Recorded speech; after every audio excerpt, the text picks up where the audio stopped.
no tomorrow. I will let loose, I'll be free. Got my whole life, it's been on my mind. I know exactly what I need to start this fire.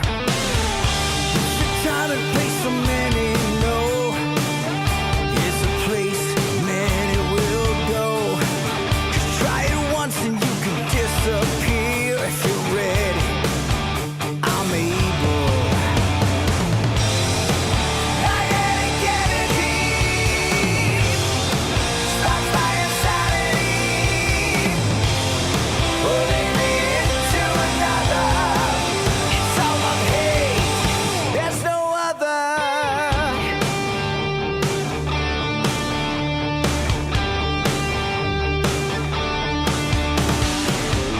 It's the current running through my veins in my life that's so real. It's a fire burning deep inside. Will it spread and burn me alive? I gotta get it deep. Spark my insanity. Pulling me into another. It's all of hate. There's no other. There's no other. There's no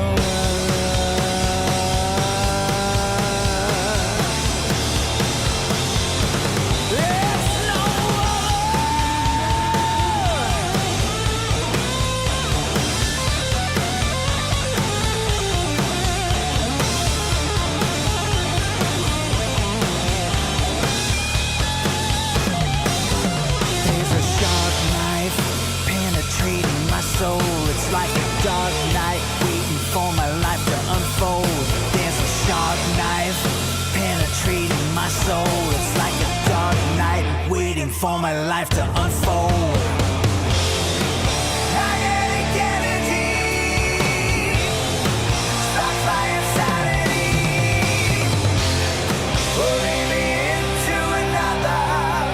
It's all of hate. There's no other. I gotta get it deep. Spark my insanity. Pulling me into another. It's all of hate.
to stay.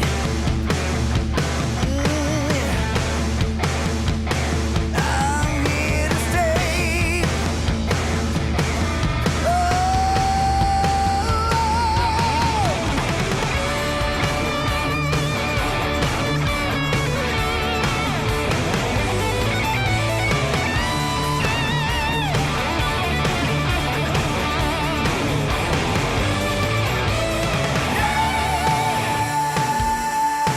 It's time to live and see the light. Take the time to fight and do what's right. Gotta take it on one step at a time. I'm gonna open my eyes to a brand new day. Open my eyes to a brand new day. Open my eyes to a brand new day.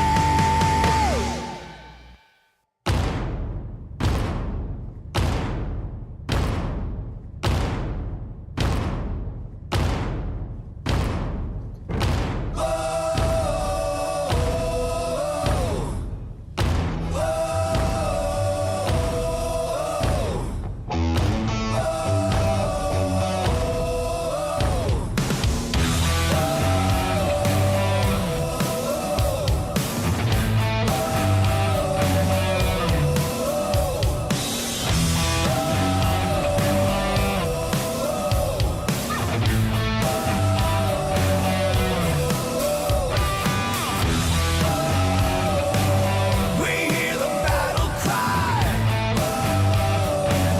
Tonight is do or die. We fight and you will see. Addicts to victory.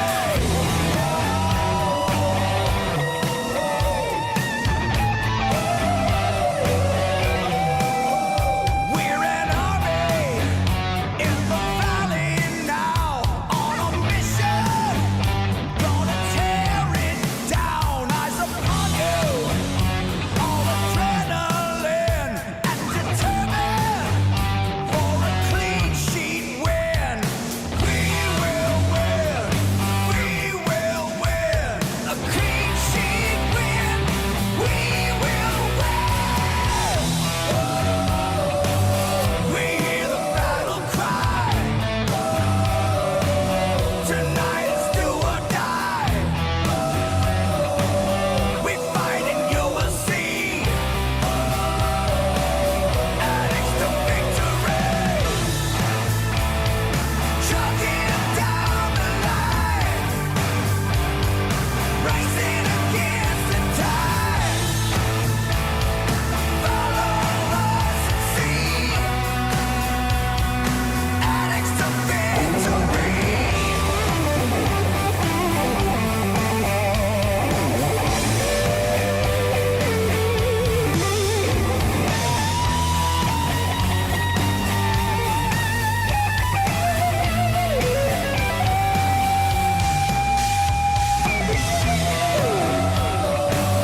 We hear the battle cry. Tonight is do or die. We fight and you will see. Addicts to victory. Chugging down the line. Racing against the tide. Follow us and see. Chugging sea of red. Chugging down the line. Racing against the tide. Follow us and see. Addicts to victory. Addicts to victory. Addicts to victory. Addicts to victory. Addicts to victory.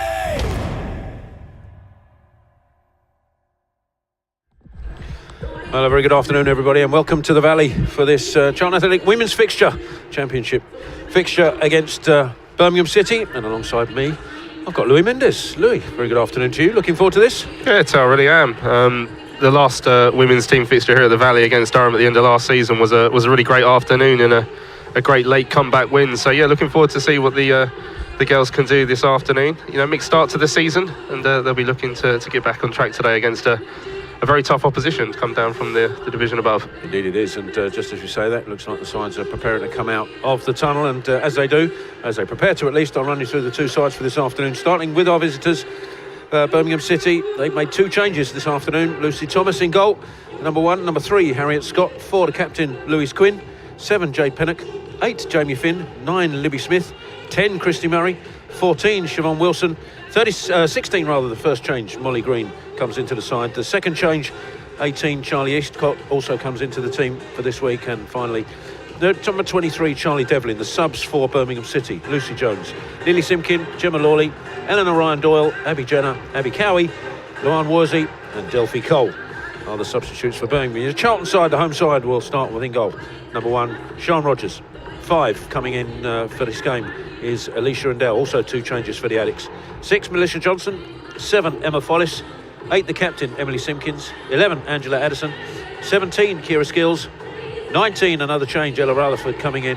And 21, Sophie O'Rourke. 22, Beth Rowe. And 25, Hannah Godfrey.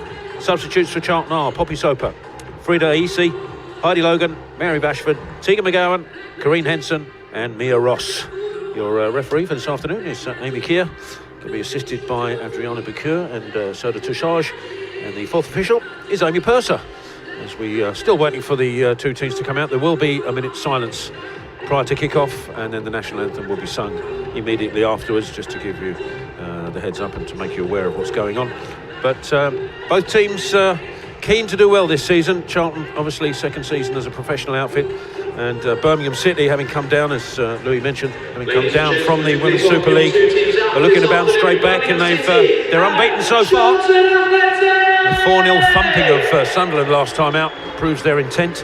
Charlton, having started well with the victory over Southampton, then let it slip a little bit with that 4-3 reverse against London City Lionesses. So both sides will be looking to probably make a statement here, because you get the feeling these two sides will be up there or thereabouts, so it'll be a huge lift whichever side comes out winners today. Yeah, and hopefully we can see a game at least as exciting as that 4-3 defeat against London City. Plenty of goals in that one, and Birmingham showed with that 4-0 win up at Sunderland that they've got goals in their side as well. So yeah, it'll be a really fascinating sort of test to see where Charlton lie this season as well. There's been a lot of turnover of playing squad as you'd expect.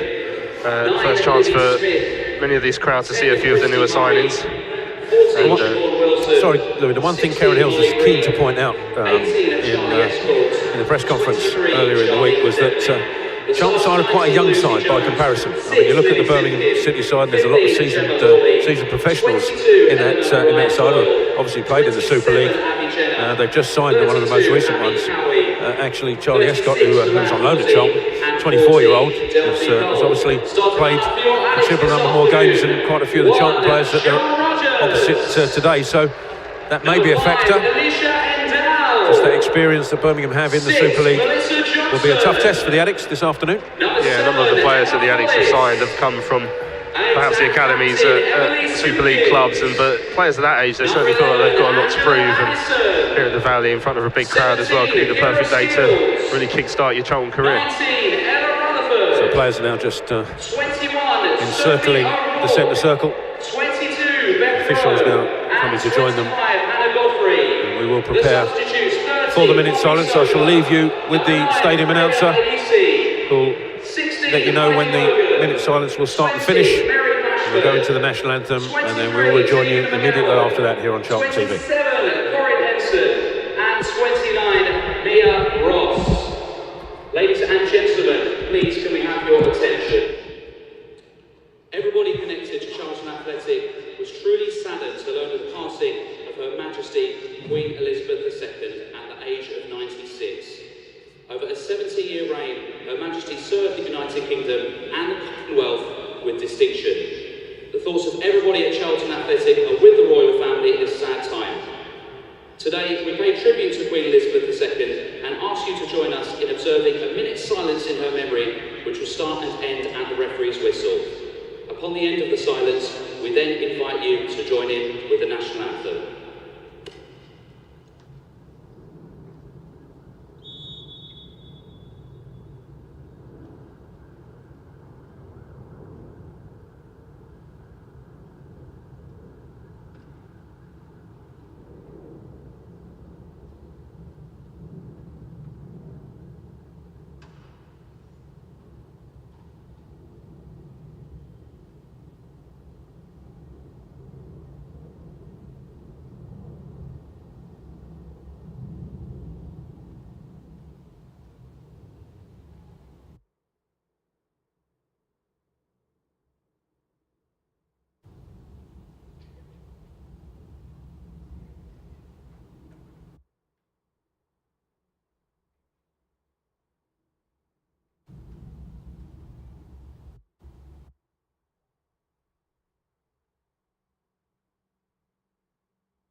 So there we are, the rendition of the national anthem for the new King, King Charles III. A minute's silence in memory of Queen Elizabeth II. And of course, as we all know, sadly passed away. Funeral is tomorrow. But now we turn our attentions to this competition and this game here at the Valley. I do know the women's team are training here on Friday just to get themselves used to the surface, because quite a few of these players, Louis, although we did, you're right, you mentioned before, we played against Durham last season, ran out 2-1 winners, having come back from a goal behind. But most of the players who played in that game aren't here. I think Ella Rutherford certainly was, and maybe one or two others at most, but quite a few of this new squad, 12 players signed in the summer, will not have experienced playing at the Valley before, so hopefully they enjoy it, and hopefully they can put on a performance that they can overcome this strong Birmingham City side. Yeah, and look to try and match the occasion against Durham. You know, that was a real great advert for the women's team at the end of last season. Rounded off the campaign quite nicely. You know, I'm sure Karen would have seen last year as almost like a transition year as they come into their first year as a professional side. And hopefully this will be the year they look to push on and hopefully, as we say, get off to a really good start. You know, it's been a mixed bag so far. That start down at Southampton was impressive, beating a newly promoted side, but this is an altogether different test against a side that's just come down from the WSL. Yeah, I think that game against London City got caught cold a little bit. London City, give them credit, they actually came at Charlton quite forcefully in the opening quarter of an hour, went 2-0 up. And Charlton got back into it, and I thought then looked like they might go on and win it, but then an absolute worldie of a third goal from London City. Really, it was like a kick in the solar plexus and almost took the wind out of Charlton's sails and never really recovered from that. I don't think that injury, that long-term injury that happened, it was a 20-minute delay, I think. Not sure that did anybody any favours either. But we are underway here at the Valley. As Birmingham get us underway and immediately go down the Charlton right. It's headed clear. Ball forward looking for Johnson, but it doesn't find its mark, and it's on the Birmingham City left-hand side now. It's been quite a pleasant morning. A little bit fresher now than it has been. So I think shorts weather have since disappeared, unless you're actually on one of the two playing squads that are out there. It's Birmingham City looking to knock the ball into the channel and behind the Charlton defence. Early pressure. Sean Rogers manages to get that clear. Looks down this left-hand side for Addison. Can't quite get hold of that. Birmingham will regain possession with Quinn, the captain, Irish international. Right-hand side and Green, one of the players who've come into the side following that 4-0 win. Two players who have come in. Birmingham trying down the right this time. As Pennock just stopped in her tracks and forced backwards. Good defensive work from Charlton. And again, this tackle comes in. Strong challenge as well over there from Follis. Does really well to come away with the ball, but then the attempted ball outs come off a teammate. And Birmingham went to come forward, and it might have been a request for a foul in there, but nothing given from the referee. We play on. O'Rourke backing inside to Endow. On the right-hand side now. Charlton. It's interesting to see the way Charlton set up and play, and very keen to say copy is probably not the right word, but certainly try and match the playing style that the men's team have trying to play through, play football, but it's come a cropper there, and Birmingham will attack, and they're in the penalty area now, and the first shot in anger. That's a good save down to the right-hand side from Rogers. Birmingham will probably feel they should have done better there, and the Birmingham City player is still down in a heap in the penalty area, and early chance for the visitors, Louis, and I think they'll have expected to have opened the scoring there. There's Devlin, was that inside, getting the shot away, another player who used to play for the Addicts. Yeah, superb save that was from Rogers, diving down to her right-hand side, but as we saw there, the one of the downfalls of the way that Charlton like to try and play is you can sometimes have your pocket picked inside your final third, and it can lead to a chance, but it was a good save. There's also a couple of good covering defenders coming back as well, just to put a little bit of pressure on Devlin there as she went to line up the shot.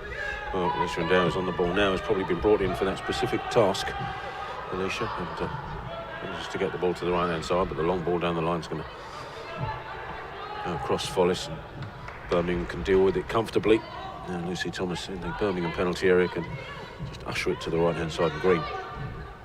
The other player brought into this side for this game. Good pressure from Endow. Charlton trying to win possession back, but Anderson just couldn't quite make the most of that input from Endow. Looks an accomplished defender in the opening minutes that I've seen her. Birmingham with Green. Closed down by Johnson. Goes across to the left-hand side now, further left on the touchline. Still in the Birmingham half. Good tracking and combative challenge from Follis, and she's won the throw-in as well. And I think there needs to be more of that this afternoon. I'd imagine Karen Ills was quite keen to not repeat the situation that happened against London City and get caught cold in the first quarter now. They certainly haven't done that. Although, having said that, could be 1-0 down if Devlin had taken a chance. But that's good battling in there. Again, this time from Rutherford. You'd expect nothing less from Ella Rutherford. So you certainly get heart on the sleeve from Ella Rutherford. A very popular player after her exploits at the start of last season as well. Scored a couple of great goals in the early stages. Try and take the free kick quickly, try and manoeuvre down the left-hand side, and Endow will come forward. Good football from Endow, and she's a great ball to set off O'Rourke. Ball into the box, just too high for Johnson, but can it fall on that far side of Follis? She's trying to bring it under control. That's a lovely reverse pass and a slotted in! And Charlton have the lead. And who are we talking about? Ella Rutherford slots the ball home. The Addicts have the lead in the opening 4 minutes. Perfect start. What's the opposite of the commentator's curse? Because whatever it is, it's just happened. I actually initially thought the cross from the left-hand side, they would have been a bit disappointed that no one really gambled on it in the middle, but then Follis was just able to make something of it at the far post, and when it fell to Rutherford, well, if I was to have one criticism of her last season, is I don't think she took enough of her chances in the latter stage of it, so she'll be really pleased with that finish. And the Addicts off the mark here, a wonderful little finish into the bottom corner. Well, I have to say, the opening 4.5 minutes has been end-to-end stuff. Devlin could have opened the scoring for Birmingham. In the end, it's Rutherford who does exactly that for the Addicts, and if this keeps up, we could have a very entertaining game. Good defensive work in there, but Birmingham have possession back. Finn, ball forward is cut out by Endow and clears it away. Birmingham still back in possession. Follis trying to win it back for Charlton on that far side, the Charlton right. So ball is hit Johnson. Can she make the most of that? I think that ball might have come off her last, which is a shame. Birmingham have to throw. Into the middle it comes, and Quinn.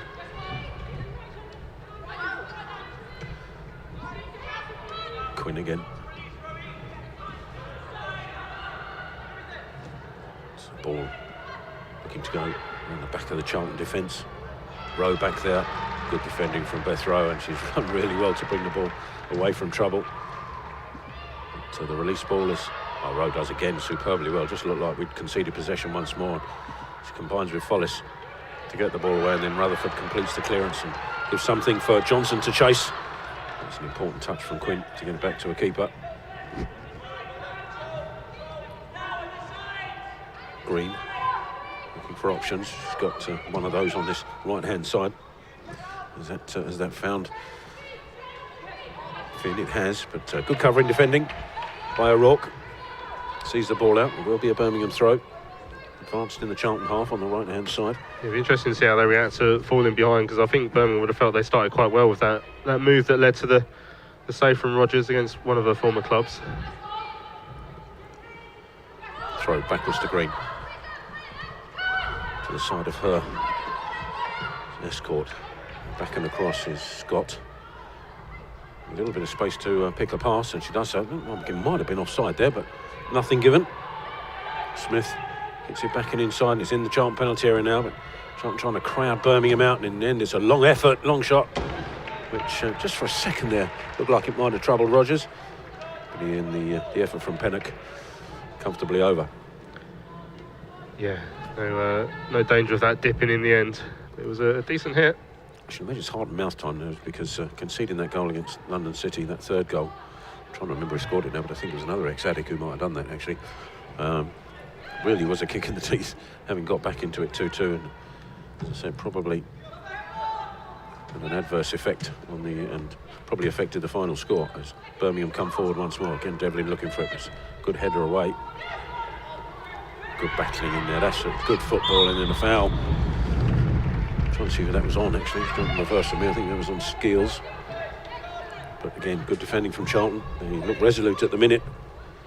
Birmingham, the one opportunity in the opening 2 minutes, couldn't take it. Charlton capitalising on that. And defending, at least defending a one-goal lead. Ball looking down the left-hand side for Addison. She's looking for it again, but cleared away. Touch on there from Skeels. Ball back from Rutherford. Didn't do Simpkins any favours, but she did well with it. Just a spinning ball. Eludes Skeels, and Birmingham back in possession, but that's good defending there from O'Rourke. Johnson battling for it, and right forward to the way of Addison. To the right is Rutherford. That's a lovely ball on the right-hand side for Follis into space, but just sent a little bit wide in the end. She's taking the defender on, and the cross comes shot, goes over the bar. What a lovely ball that was from Rutherford. Yeah, good. Started the game really well. Yeah, a couple of moments as well from Follis as well, where she's chased down balls on the far side and looked to make something happen. Just couldn't quite measure the cross properly there, but good energy from Follis on the far side. Just to say that both myself and Mr. Mendes have come back from Lancashire with a bit of a cold. Can't think why. And sunburn. And sunburn, yeah. It was got the Fleetwood tan. It's almost like we've been to the North Pole and back. And at times felt like it too. So forgive us if you hear the odd sniffle. Try not to let that prevent your enjoyment of this game. Brought to you by Charlton TV, and Birmingham Green send it forward. It's a run into the channel by Smith, corner of the penalty area. Going to get it onto a right foot, and the shot comes in, but Rodgers comfortably deals with that. Not enough pace on it to trouble Rodgers, that. Yeah, Godfrey again did her job well there, really just stood her up so she couldn't get the shot across the face of Goldsmith there, and had to go and try and beat Rodgers at the near post, and fancy Rodgers all day long there. Oh, it's a lovely breakaway here. Johnson's ball manages to find Simpkins. She's bringing it forward. Johnson into the penalty area once more, goes one way, and then trying to go back the other way. He just caught the back heel of the Birmingham defender, but good covering and support play by Addison, and she's ridden the challenge and into the penalty area. Will she get a shot away? She does. Tipped over the bar. Charlton close to going 2-0 up, and a lovely breakaway that was. Slightly fortuitous that the ball from Johnson inside ran into the path of Addison, but Charlton made the most of that and almost grabbed a second. Yeah, you can see that footwork in the penalty area there from Addison.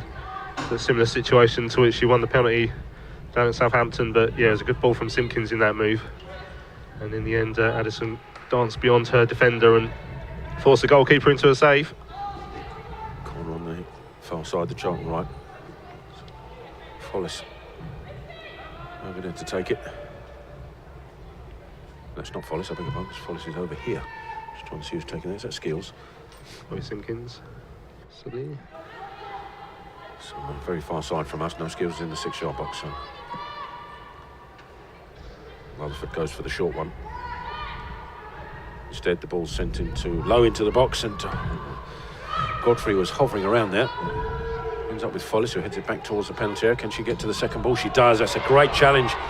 She's suffered for it, though. It might run through to Addison. It doesn't, and Follis has taken a heavy whack there, and the referee wants her to get some treatment. It's a thundering challenge coming in there from Follis, and she's come the worse for it. But at least it's a statement that Charlton are really going to battle for everything here this afternoon. Another former Birmingham player, of course.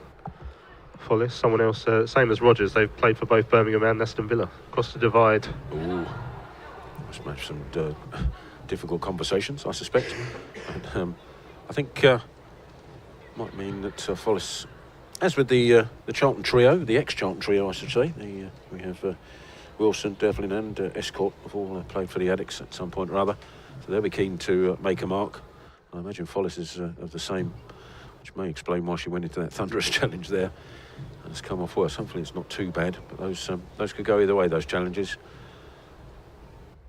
Depends on the size of the shin pad, I reckon. If they're shin pads, old school shin pads, you know, the ones you used to have to tie to your feet and then to your kneecap, then she'd be all right. But if they're the current style of shin pad, which are about the size of a postage stamp. Yes, I don't know if you saw Mandela Egbo's shin pads yesterday.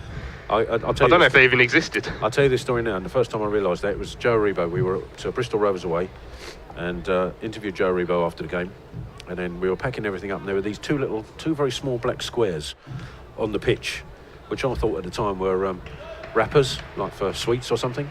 So I bent down to just pick them up. I thought, I'll do my bit for the environment. I'll go and pick them up. They were shin pads.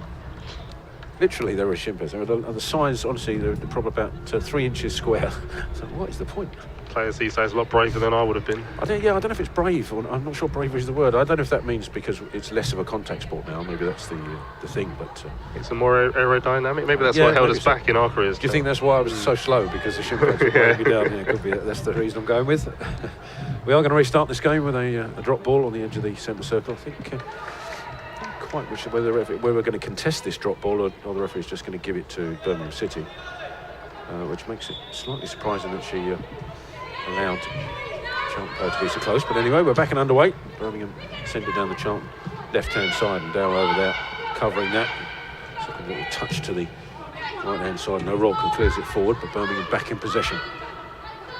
Finn trying to go past O'Rourke, who stays strong, but ball didn't go out of play, and O'Rourke manages to get it back. Birmingham will start again. Green backing across into the centre circle. The Scott is waiting. And out there to the left-hand side now. It's Charlton trying to prevent Birmingham getting behind. Murray hasn't really had much of the game, Murray, in this opening quarter of an hour. Green now trying to pick a pass. Gets the ball back to Pennock. Goes backwards to Escort. Scott once more. Again, there's an outlet on her left-hand side. Again, Rowe comes across to cover it. Birmingham just enjoying a little bit more possession at the moment. Devlin on their right-hand side. That's a ball into the box to Smith. Smith trying to get space for a shot, crowded out by Dowes. Good defending, and equally good defending back there by Scales. And I don't think Follis is going to take any more part in this. She's back down again. That's a real shame. Yeah, she'd been bright in the opening stages.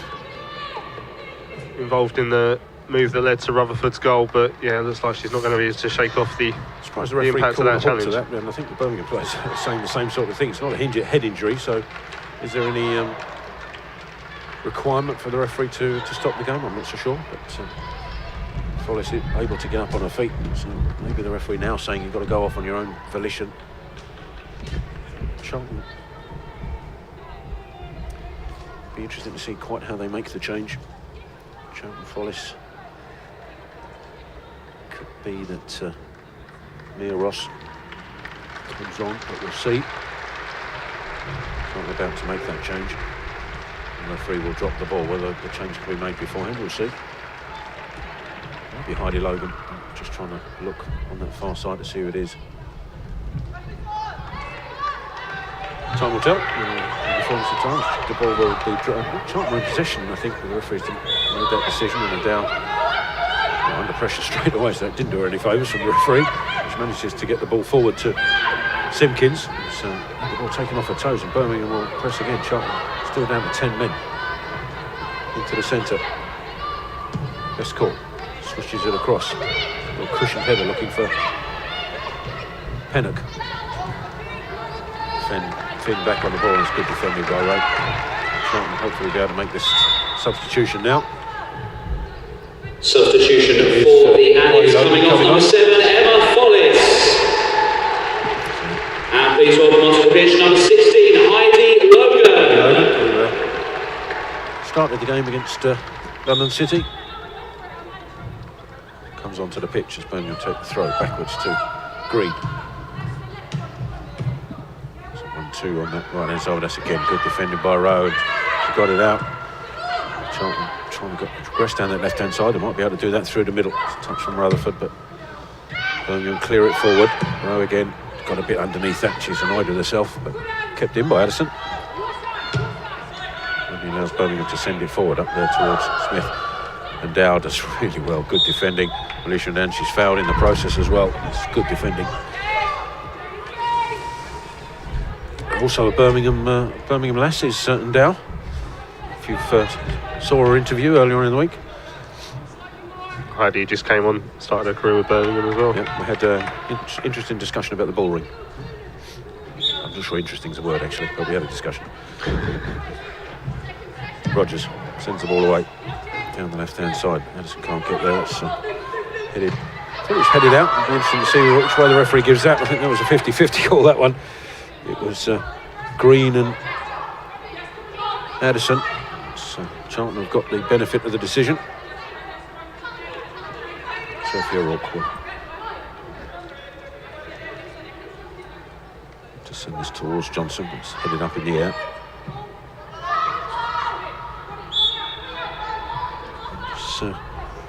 Quite sure why Simpkins was trying to keep it in. Charlton had the throw anyway. It'll be O'Rourke again.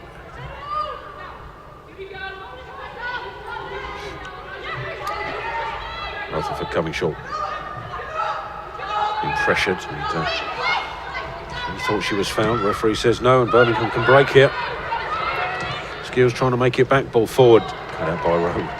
And then Rutherford backtracking to make up for the fact that she lost the ball in the first place, and she's on the ball again. Rogers hanging around, sends us forward, looking for Addison. Slight mismatch in height there between her and Green, but goes past both. Simpkins pressuring the ball, it's forced back. Quinn then forced back to a keeper from Johnson. It's been an enterprising opening in 19.5 minutes here. Charlton, a goal up. Worthy of that goal as well, although you have to say Birmingham had an ideal opportunity to take the lead before that happened, if you are just joining us.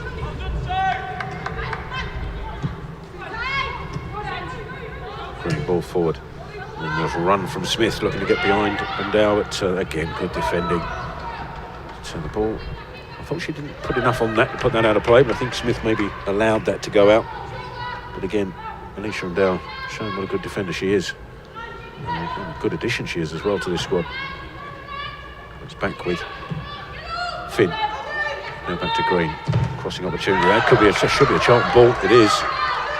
Great closing down from Johnson. Deserved the luck of the deflection off of Green. Exactly the sort of play that Karen Hills would be delighted to see. Everyone working hard for the team. Forward players coming back to help defensively as well, and you get your luck, as you said. Sophia Rourke. Backwards to and down and sends it forward. Simpkins can't get there, but he might run the way of Addison. Just trying to ride two challenges. First one she managed, second one not quite. Murray comes right to Finn. Back to Green, into Murray once more. Forced out by Skiers. Charlton Force back Birmingham backwards again. This time to Quinn. Scott. Past Johnson. The outball is perfectly cut out by Addison. She's back in possession now. Johnson ahead of her. 3 Birmingham City players for company. Addison still in possession. Goes past one challenge. In towards the corner. That's a lovely touch. Can she complete the move? Drew the foul from Escort, who was desperately trying to get the ball off Addison, who stayed strong. It resulted in Escort putting too much pressure on the Charlton winger. Down she goes, and it's a free kick in a dangerous position here. Charlton sending them down forward. Birmingham keeping Smith back here, so there'll be a breakaway opportunity they'll be looking for. Charlton will have to be careful of that. Bit of a live wire, isn't she, Angela Addison? You can see why Karen wanted to bring her over from her former club Spurs. Absolutely, yes. Free kick.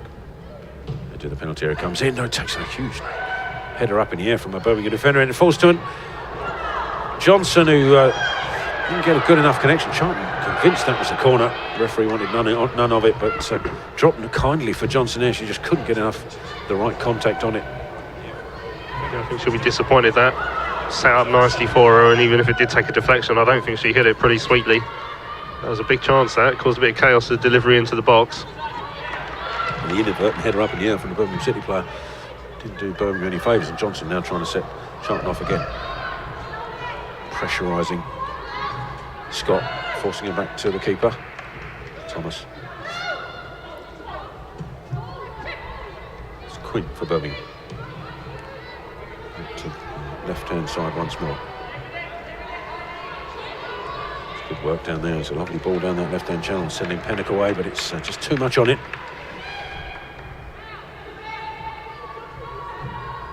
Wilson on that left-hand side. Looks to be the player Birmingham are looking to try and extend Charlton down the Birmingham left-hand side. Hasn't materialised so far.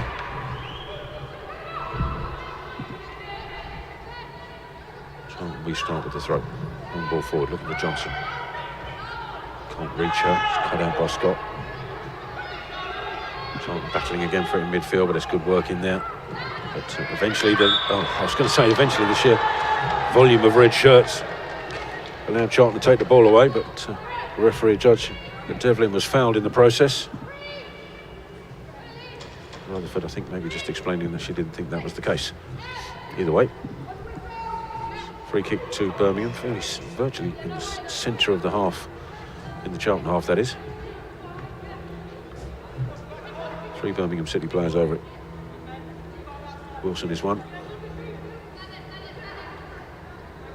Don't think anybody's going to take the shot off of is it Green who's preparing for this. Shot comes in. But, well, I thought at first it was going to be comfortable for Rodgers. I think she thought it was going to go a little bit wider than it actually did. It was Green with the shot.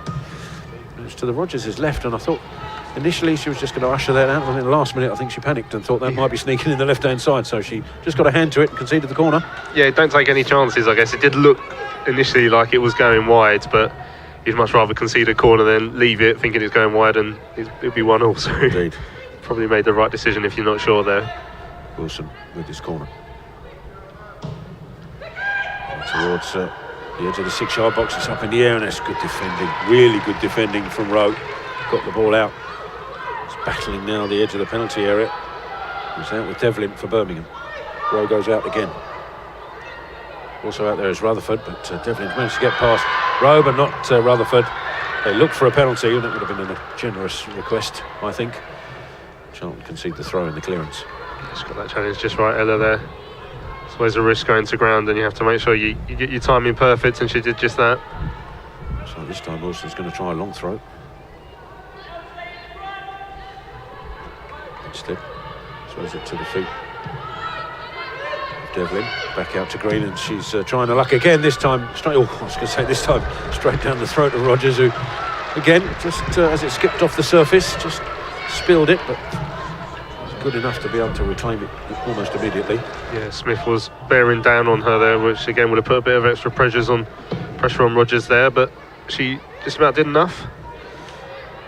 Needs to go down the right-hand side. Wilson cuts it out, but Charlton back in possession. Logan was the target for the original clearance. It's up in that direction again. This time the header goes backwards. Johnson looking for it. Quinn gets there first and sends it long. It's a good header away. Beautiful header away. Johnson will pick it up in the centre. Now out to the left-hand side. And O'Rourke. Further left is Addison. In a bit of space, Addison. Once again looking to take on Green. Back on the right foot. Good support. And Simpkins, ball into the box, is too close to the keeper. The target was Logan once more. It was far too close to Thomas. Comfortable take in the end. Breakaway from Charlton. Probably be a little disappointed, didn't capitalise a bit more on that. Yeah, the ball in didn't seem really to be aimed at anyone in a red shirt again, whether it's not enough people gambling into the penalty area at that point, or That's really good work. So really good work from Charlton. Firstly from Simpkins to get the tackle in, Anderson then to get the second touch, and Johnson just slipped over at the worst possible minute. Otherwise Charlton could have been in behind. As it is, Birmingham clear the lines up towards Wilson. That's great to read. Godfrey again in the right place at the right time. She has been quite a bit in this first half. Her and Dow look to make a decent, solid centre-half partnerships. Birmingham this time trying to switch it across now to Finn. Looking to take on Addison. O'Rourke's back there as well, and O'Rourke's got good pace on her. Gets to the ball first. Has to concede the throw though. We're coming up to 28 minutes gone. Charlton still a goal ahead here. Birmingham in the last few minutes have just begun to exert a bit of pressure on the Addicts. They're trying to do so again, this time with Wilson on the left. That's good work back there by Logan, winning the ball back for Charlton. And then Rutherford tries to find her again. And, Rutherford judged to have fouled. See who's gone down there. I think it might be Scott. Convinced she got to the ball first. The ball certainly went in that direction, so she certainly got some of the ball. Whether she got there before the player, I can't tell from this direction. Yeah, Ella's never been one to take referees' decisions lightly. Yeah, free kick given there. Elsewhere in the Barclays Women's Championship, Durham beaten Blackburn 3-1 this afternoon. The final whistle's just gone at Hayes Lane as well, where Palace have been beaten by Southampton. They were unbeaten up to by Southampton. By Southampton. Southampton's first win since promotion. Wow. You'll be pleased to hear. That's a little surprise for me, because Palace were one of the two. Them and Bristol were the two unbeaten sides in the division. And so that's an interesting scoreline. Blackburn, I think, might struggle this season. But a couple of heavy defeats already. Ball into the Charlton penalty area. Quinn's up there, and Quinn's header set up the chance for Scott. And Quinn, in Birmingham's relegation season, was their top scorer. So set pieces are her speciality, and Charlton need to be aware of that. I think Quinn and Pennock just got in each other's way there, really. Pennock was almost eyeing up to see if she could hook the ball over her shoulder before Quinn took over, and they probably just put each other off there. Bit of a let off. Well, it shows that Charlton still have work to do. They can't rest their laurels on this 1-0 lead. Birmingham, an accomplished side, having just come down from the Super League. Godfrey guides it back to Rogers. Connection on the clearance. Johnson. Cushion pass to O'Rourke. Addison on the outside. It's a good ball to find her as well. Johnson through the middle. On the far side is both Logan and Rutherford. Addison still in possession. Cuts inside. Still Addison. Look for a shooting opportunity. Instead finds Rutherford. Out to her right hand side is Rowe. Logan further right. Just the momentum stalled a little bit on the move. Logan trying to recreate that momentum. Touch in from Scott, and it should be a Charlton corner, and it is. Every time Addison gets on the ball, you can just see the Birmingham defenders backtracking. They can't seem to stop her. This time went parallel across the edge of the penalty area. Thought about the shot in the end, fed it over to the right hand side, and as you said, the momentum went out of the move, but Charlton managed to do enough to win this corner. Andrew Addison certainly enjoying her opening half an hour at the Valley. And it's thought about taking the short corner. Murray's over there to prevent that for Birmingham. So this should be sent into the box. Charlton don't have a huge amount of height in there, and Dow's one of them though, and it's an important punch away, but it's still alive for Charlton in the area. The ball across, so it takes off the hand, I think, of the keeper, and then you see who finally got the ball clear, but Charlton still have the ball in possession. Shot coming in, blocked away. Still in the penalty area. Wilson can't get it clear. Rutherford back in possession for Charlton. Up against Wilson on the right-hand corner. Also back there is Pennock. And then Rutherford must feel like the world's against her because the throw has been given the opposite way. But there's all sorts of calamities in the penalty. I didn't see finally got a clear. It might have been Escort after the keeper just got a hand to that fizzed cross. Could have gone anywhere as a deflection. Escort was a bit lucky it didn't just ricochet off her legs and into the goal. Yeah, she put the cross in perfectly there. Simpkins just low and hard, and with bodies in between her and the goal, you never know what could happen. Oh, that's good football for Charlton. Oh, just that last touch. Rowe did superbly well in the first instance. The ball into Simpkins, trying to tee up Johnson. Just couldn't get that pass right. Birmingham survive. After Birmingham had put Charlton under a little bit of pressure for the previous 10 minutes or so. Charlton coming back into it in the last 5. Exerting chances, and Karen Hill's looking on. A little bit frustrated that we haven't capitalised on quite a few of the opportunities we've created. Charlton battling for the ball, and Rutherford came away with the ball, but I don't think it was her that was punished for that. I think it might have been Logan who was punished for the actual foul. Rutherford reluctant to give the ball back because, as I said, it feels like the world's against her at the moment. There's quite a few decisions gone against her that she doesn't quite necessarily agree with. I thought she had the right idea when she took that long shot a few moments ago as well. Again, with the amount of bodies that were in between her and the goalkeeper, just felt a deflection could have easily landed to one of the Charlton forwards inside the penalty area. Birmingham tried to cross for a ball to Wilson. It finds her, but off the head of Rowe. Now into the feet of Pennock. Charlton winning back, and there's a problem down here. There's Birmingham attacking, the referee's playing on. It's a shot comes in and over the bar in the end. But this is a worrying sign because Hannah Godfrey's down. She went down after that challenge. She's in a bit of pain, I think. Charlton survived the scare of the shot, but a bit more concerned to the injury of Hannah Godfrey. Has been superb in the opening 33 minutes. Yeah, she Did she fall awkwardly? We don't have the benefit of replays, of course, so I don't know quite what the cause was. It certainly seemed to be in some discomfort when she went down and was trying not to move before the physio could come on. I mentioned the other day on comms, it's used to have two judges of whether somebody was actually injured. When in the old days, when you got a foul and you weren't injured, you rolled over about 25 times just to try and tell the referee you were actually in severe pain, when if you were in severe pain there's no way you're rolling anywhere. Now it's banging the ground. Have you noticed? When anybody's really not injured but they want to pretend they're really injured, they start hitting the ground with some force. Like Jez Raksaki did at Bolton. Was it Bolton? I couldn't possibly say. Well, had me worried enough. The difference with that is Hannah Godfrey went down and just put her hand in the air. So I think didn't move. Yes, she might be in pain. Yeah, it'd be a shame because I think we've. I think the indication is that she might be in too much pain. It might, though. I think they're holding her shoulder, so possibly the way she fell onto the ground, Hannah Godfrey. This is going to be a blow because she played really well in this first half alongside Alicia and Dow. And again, it'll be interesting to see what changes Charlton will make back there. Losing 2 players to injury inside the opening half is a bit of a disaster really for Karen Hills. Especially somebody as dominant as Godfrey is at the back.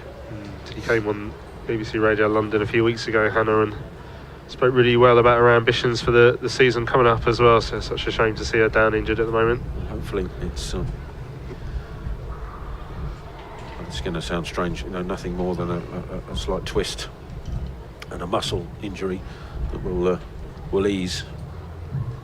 And it's nothing worse than that, but the stretcher is being used, which is a worrying sign. Of course, we wish Hannah Godfrey all the best in that. And well, we love playing at the Valley, but that's 2 injuries now, with Emma Follis and now Hannah Godfrey both going down. That Karen Hills might be ruining the fact that we're actually playing here today.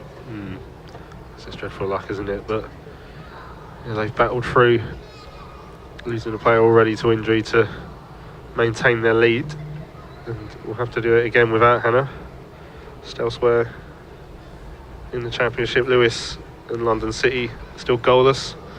They kicked off the same time as this game, as did Sheffield United against Coventry United. The home side, Sheffield United, leading by 2-0. And on the injury front as well, we should send our best wishes to Lucy Watson, who was on loan from Chelsea this season, had to return to Chelsea after tearing an ACL. which is a tough injury, no matter how old you are. But when you're a 19-year-old, it's a really tough injury to take. And of course, I'm sure everybody at Charlton have already done so, but everybody at Charlton TV send Lucy all our best wishes. Hopefully the recovery is swift and coming back stronger. So in the last week, you add up Emma Follis and now Hannah Godfrey, the injuries are beginning to mount up. Let's hope this is nothing as serious as it looks, at least. Certainly not taking any chances as they put her onto the stretcher, and remaining players trying to keep warm by knocking a couple of footballs about. It has gone chilly, hasn't it? I made the mistake yesterday of not bringing a gilet, but then the sun came out, because on the travel I thought I'm going to be cold today. I'm really going to be cold. And James in the comms team was actually wearing shorts, so I thought it's starting to make me feel better. But then we got to Fleetwood, it ended up quite a lovely day. But then again, it got cold towards the end, and I wished I'd brought something else. So I did today, and didn't think I'd need it earlier on, but I think come later in the second half, I think I might need a bit more warmth. So I think the summer door has slammed firmly shut. Sheffield United have added a third against Coventry. Charlton, I think, currently just below Birmingham City in the table. Before this game, at least, Charlton were 4th on 3 points, Birmingham 3rd on 4. So the opportunity to leapfrog Birmingham in the table is there, and with Palace losing, that opens up the table completely. But of course, Charlton have got to capitalise on that for the rest of the game. And the applause you can hear is, if you are just listening to the game rather than watching, is for Hannah Godfrey, who sadly Substitution for the Athletes. Please give it up for the player coming off 25, Hannah Godfrey. It's a real blow for Charlton. And please welcome onto the pitch number 29, Mia Ross. Mia Ross is coming on. See how Charlton shape up now. Mia Ross goes straight into the centre-half slot alongside Alicia and Dow. Let's see how that pans out in a second. I think Simpkins may have played at centre-half before. And also for Charlton, I think Skeels has had a stint at centre-half, so maybe it'll be interesting to see who steps back there. It could well be Skeels, actually. Looking at the way Charlton is shaping up from the goal kick, I think Dow's gone to the right side centre-half and Skeels to the left. So that's how we're setting up now. As the game gets back underway, there'll be a bit of added minutes here as Birmingham win the ball. It's great work from Rutherford to win it back for Charlton. Johnson just with a heavy touch in the centre circle allows Birmingham to reclaim possession. So Addison does a similar job for Charlton. Johnson's hunting this down. Can she get there? It's just cleared away by Green. Johnson got something on it. It's allowed Rowe to step in. Gets it across to Logan. That's great work from Logan to get past the Birmingham City player and then ball into the box looking for Rowe. Being ushered away from the danger, but that's great footwork from Rowe. Logan back on it once more to the touchline. Tries to get the cross in. Blocked away by Scott, but it'll be a Charlton corner. Yeah, again, a really encouraging foray down that right-hand side. Birmingham defenders stuck to their task this time to stop the ball coming into the area, but you'd expect it to now with this set piece.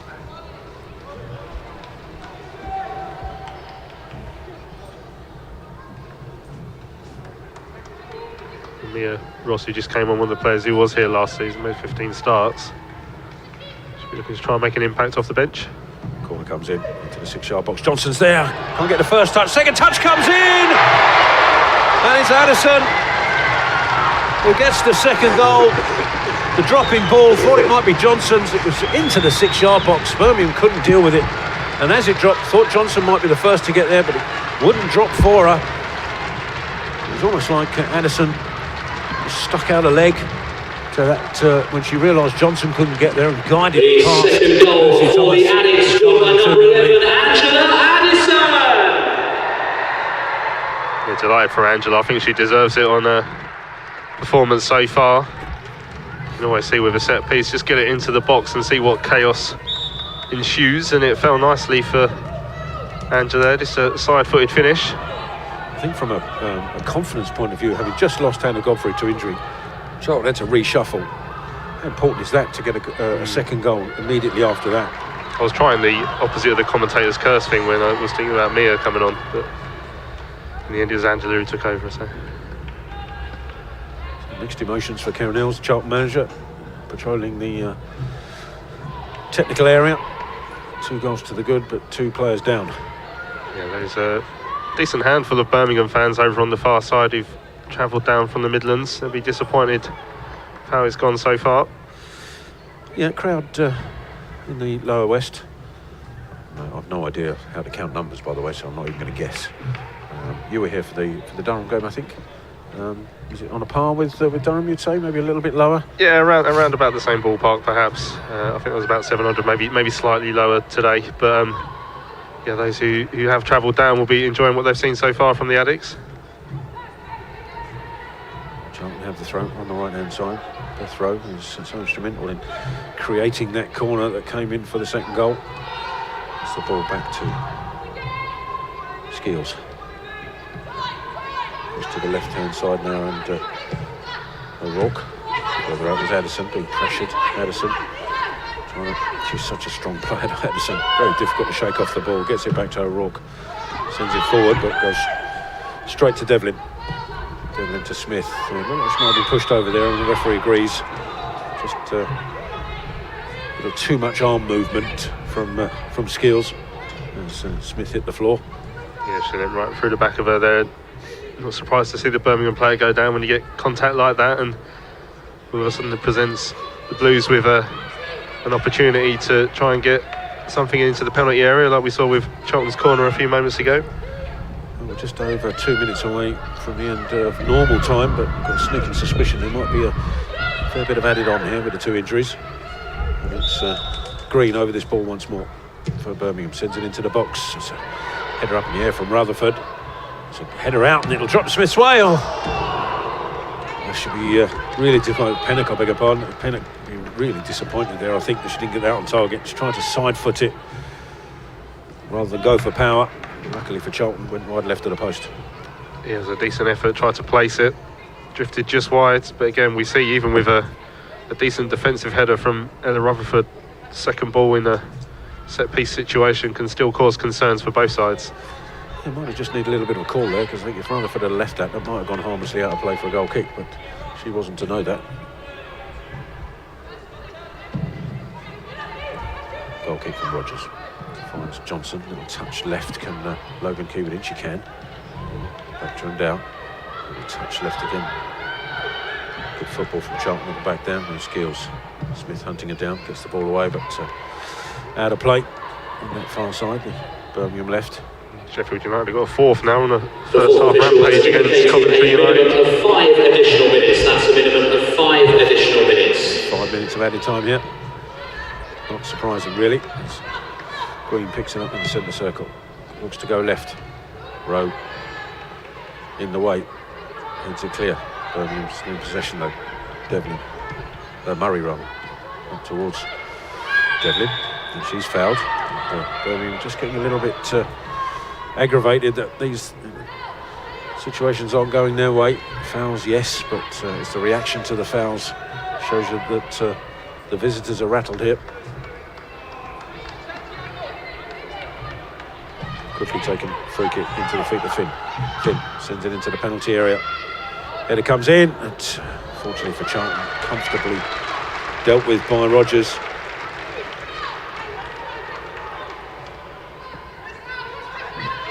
Again, it was Quinn, I think, was up there with the header. If they can see it through to half-time with a commanding 2-0 lead rather than letting one slip just before the break, it'll be such a psychological boost as well. Rogers looks for Logan. Gets a head on it, Logan, and Johnson trying to keep it in, calm.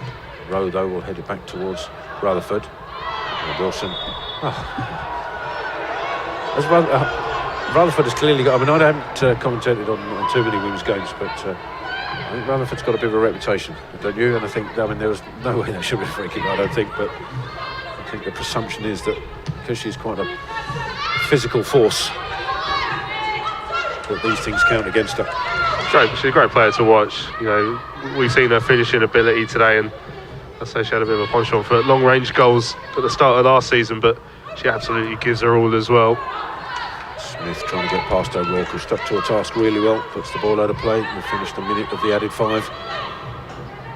Talking of 5, Sheffield United have got a 5th against Coventry. Yeah, they're probably begging for the half-time whistle so they can regroup Coventry United there.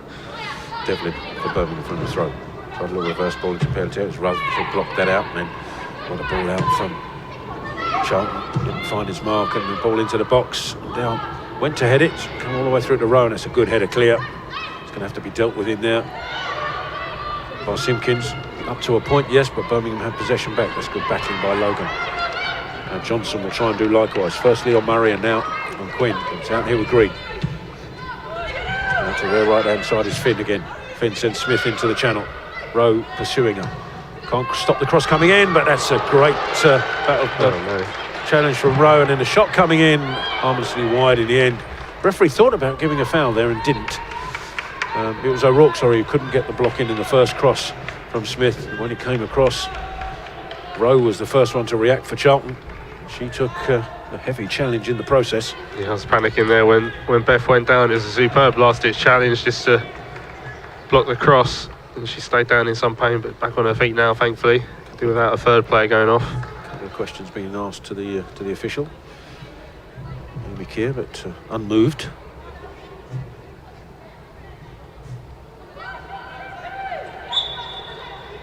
Two and a half minutes of the added 5 have gone as Rogers sends the goal kick away. Beyond Logan, Quinn hooted forward.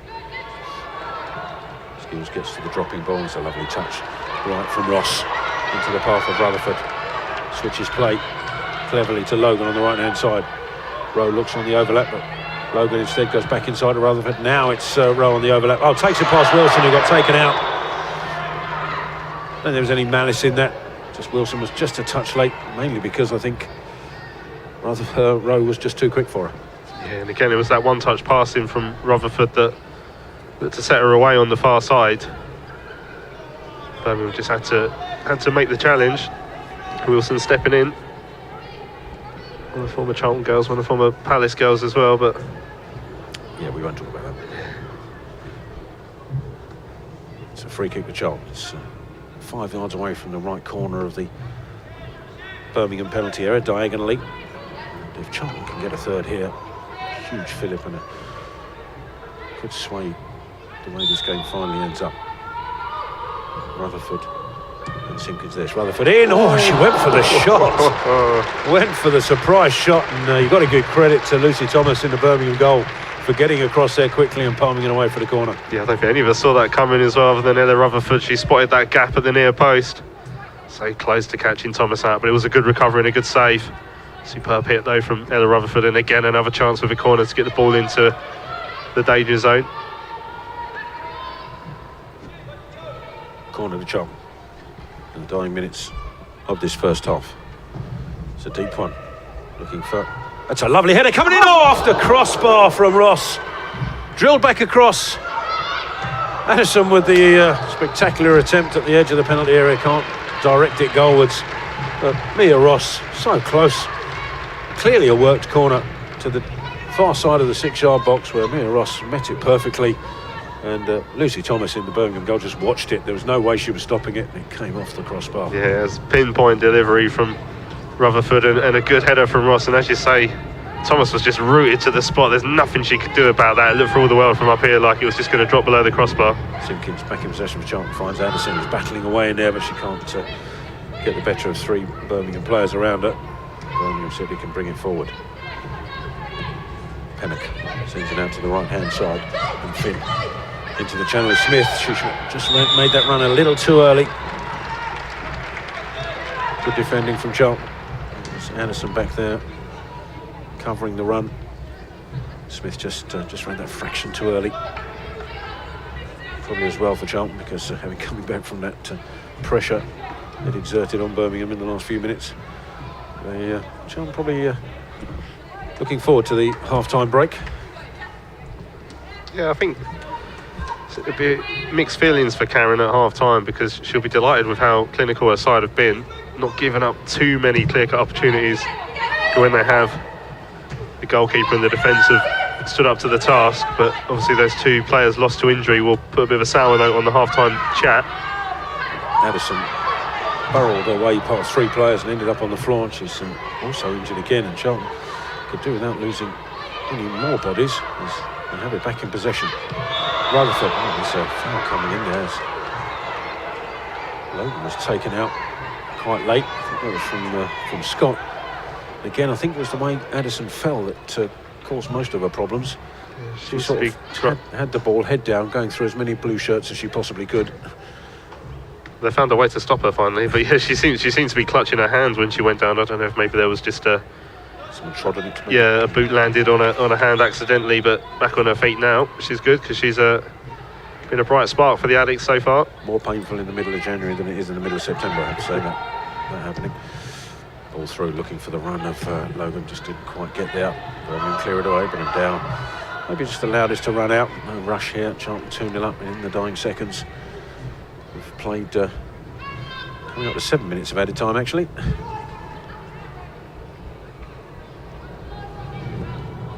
But they do say it's a minimum of 5. Throw on the right hand side. Down the line, Rogo's looking for Johnson. Birmingham get it clear. Be another Charlton throw, I think.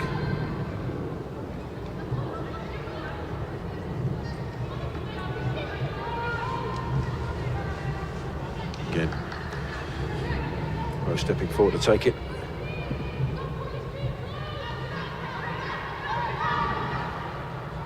Logan, Rutherford on hand, goes back to Rowe.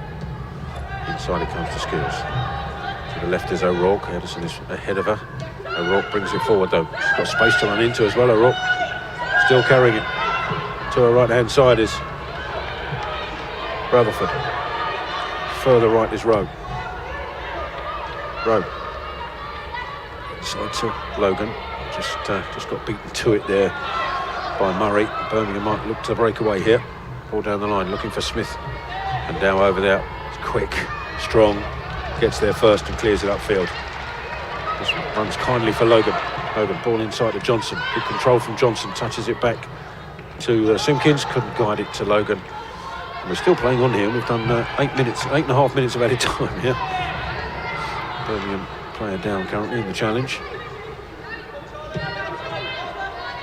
It's on this right-hand side for Birmingham. Finn looking to take on Addison. Gets back inside. That's a poor ball straight to Simpkins. Simpkins looks down the line for Johnson. Green should get there first. Guides it back to her keeper. Referee still looking at her watch. So 5 minutes has almost turned into 9. There we are. There is the whistle for the half-time interval. What a half-time we've had. Ella Rutherford got the scoring underway after 4 minutes. Pouncing to give Charlton the lead. The second goal when it came was Andrew Addison getting onto the dropping ball from a corner after 40 minutes to double the Addicts' advantage. Charlton, though, have lost Hannah Godfrey to injury and Emma Follis. The Hannah Godfrey one looks a serious one. And so mixed emotions for Karen Hills as she goes in at half-time. 2-0 lead, but 2 players down. Louis, your thoughts on that? Yeah, enjoyed it. And I think Charlton worthy of their 2-goal lead. They've been more clinical than Birmingham have. They've had a couple of players that stand out, and they have stood up to the test of losing players to injury. But Birmingham have carried a little bit of a threat. I don't think this game's over just yet. Charlton have defended well, and when called upon, Rogers had to make that save early doors. So still plenty to go in this one. But yeah, I think Karen Hills will be delighted overall with what she's seen in that first half. So there we are. That's Mr. Cautious for you. Quite rightly so. We'll leave I'm you. a Charlton fan. Exactly that. Well, here on Charlton TV, we're just going to go for a quick break, but we will leave you with the highlights of that first half as Charlton take a 2-0 lead into the break. Join us back here on Charlton TV for all the live coverage of the second half action.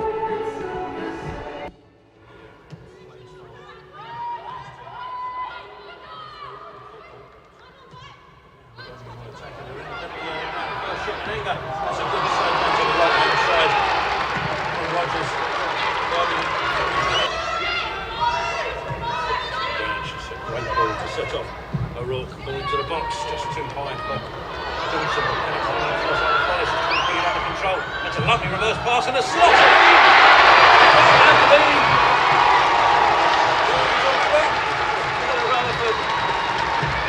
Slots the ball home.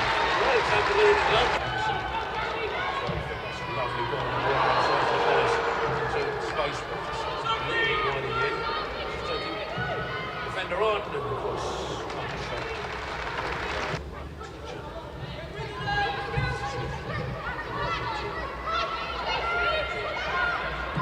shot comes in.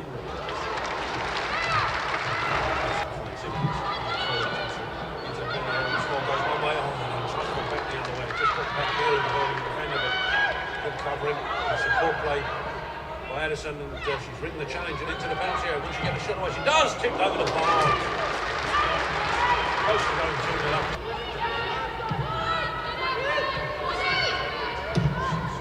Again this time.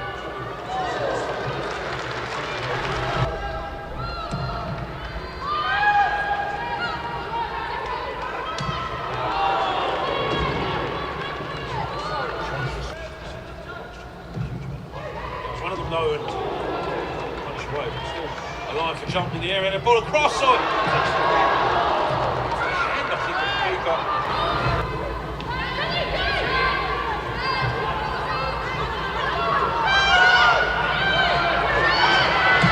As the shot comes in, over the bar in the end. And the ball into the box looking for Rowe. Pushing away from the danger, but it's a great thing there for Rowe. Logan back on it once more to the touchline, tries to get the cross, knocked away by Slot. Trying to make it bounce off the bench. Johnson's there. The first touch, second touch comes in! Johnson gets the second goal. Dropping ball for Michael Johnson into the 6-yard box.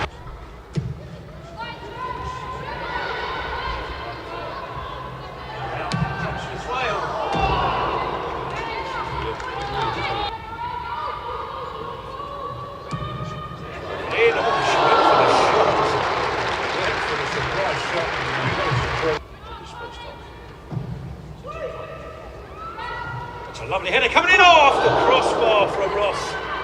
Drilled back across. Addison with the spectacular attempt.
Well, welcome back here to the Valley and the Charlton TV production of this Women's Championship game against Birmingham City. The Annex 2-0 up at half-time. Birmingham City players already out. Charlton players just funneling out of the tunnel now. And I imagine, Louis, Karen Hill's words at half-time would have been more of the same. But with certainly with Hannah Godfrey going off injured, it'll be a case of nothing silly, especially in the opening few minutes of this second half. Make sure Birmingham don't try and get a foothold back in the game. Yeah, you know, I think there was plenty of signs of encouragement at both ends of the pitch in the first half. Like I said, I don't think we gave up too many opportunities, and when we did, there were bodies in the way to block them. You know, Rodgers made that one good save early on. Other than that, I don't think she was tested too much. And we've looked a threat from set pieces, but just down the wings as well. You know, I mentioned Angela Anderson has looked particularly good in the first half. Rutherford has been busy. You know, we've got players that can hurt Birmingham going forward, and yeah, keep it tight for 15 minutes of this second half. Try and demoralise the visitors a little bit more, and then see if we can go for the kill. That'll be Charlton. I think he'll get us underway for the second half, attacking the covered end.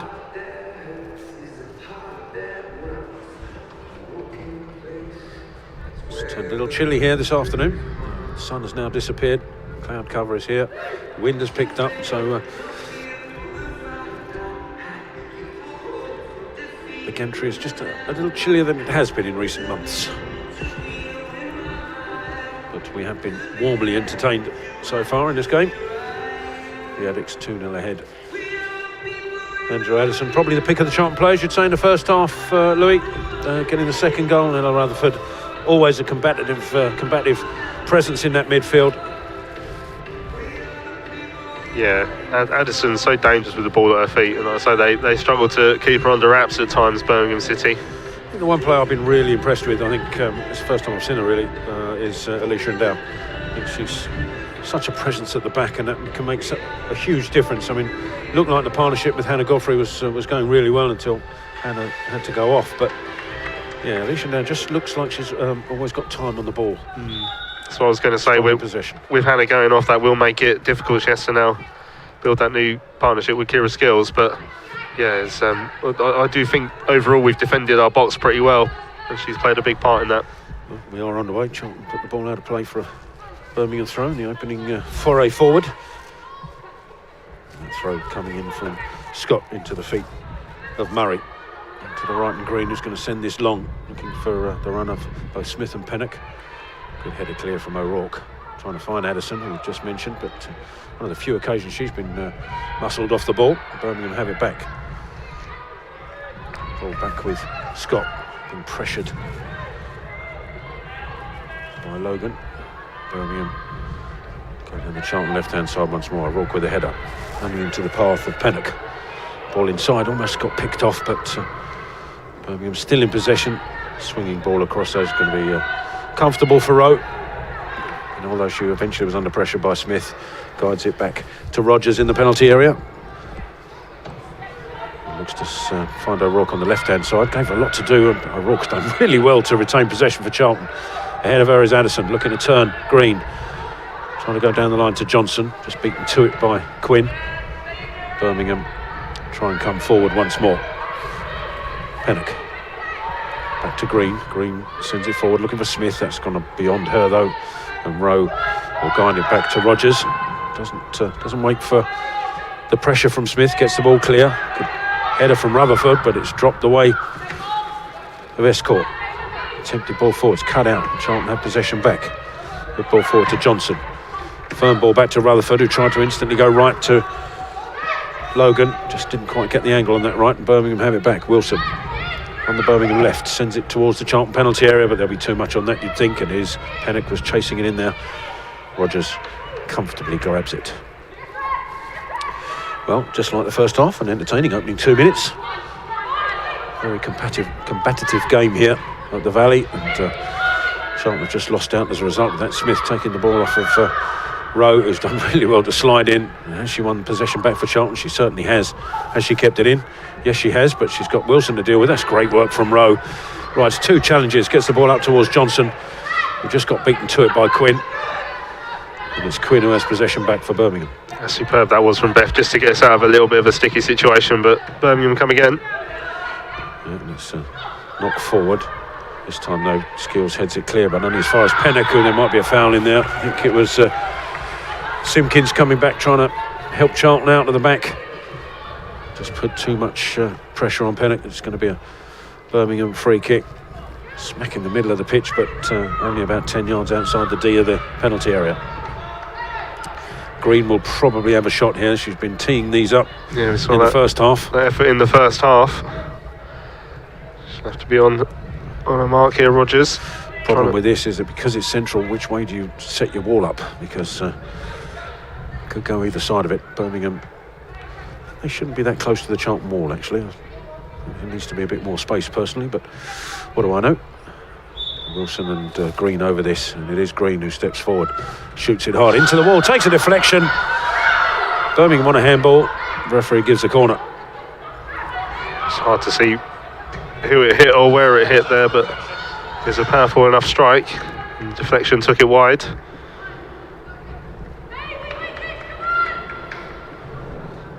Birmingham have this corner in front of the scoreboard. It's going to be Green with it. Charlton with everybody back in the penalty area. Birmingham with all but 3 in and around there as well, as this corner comes in towards the near post, but it's a waste from a Birmingham point of view.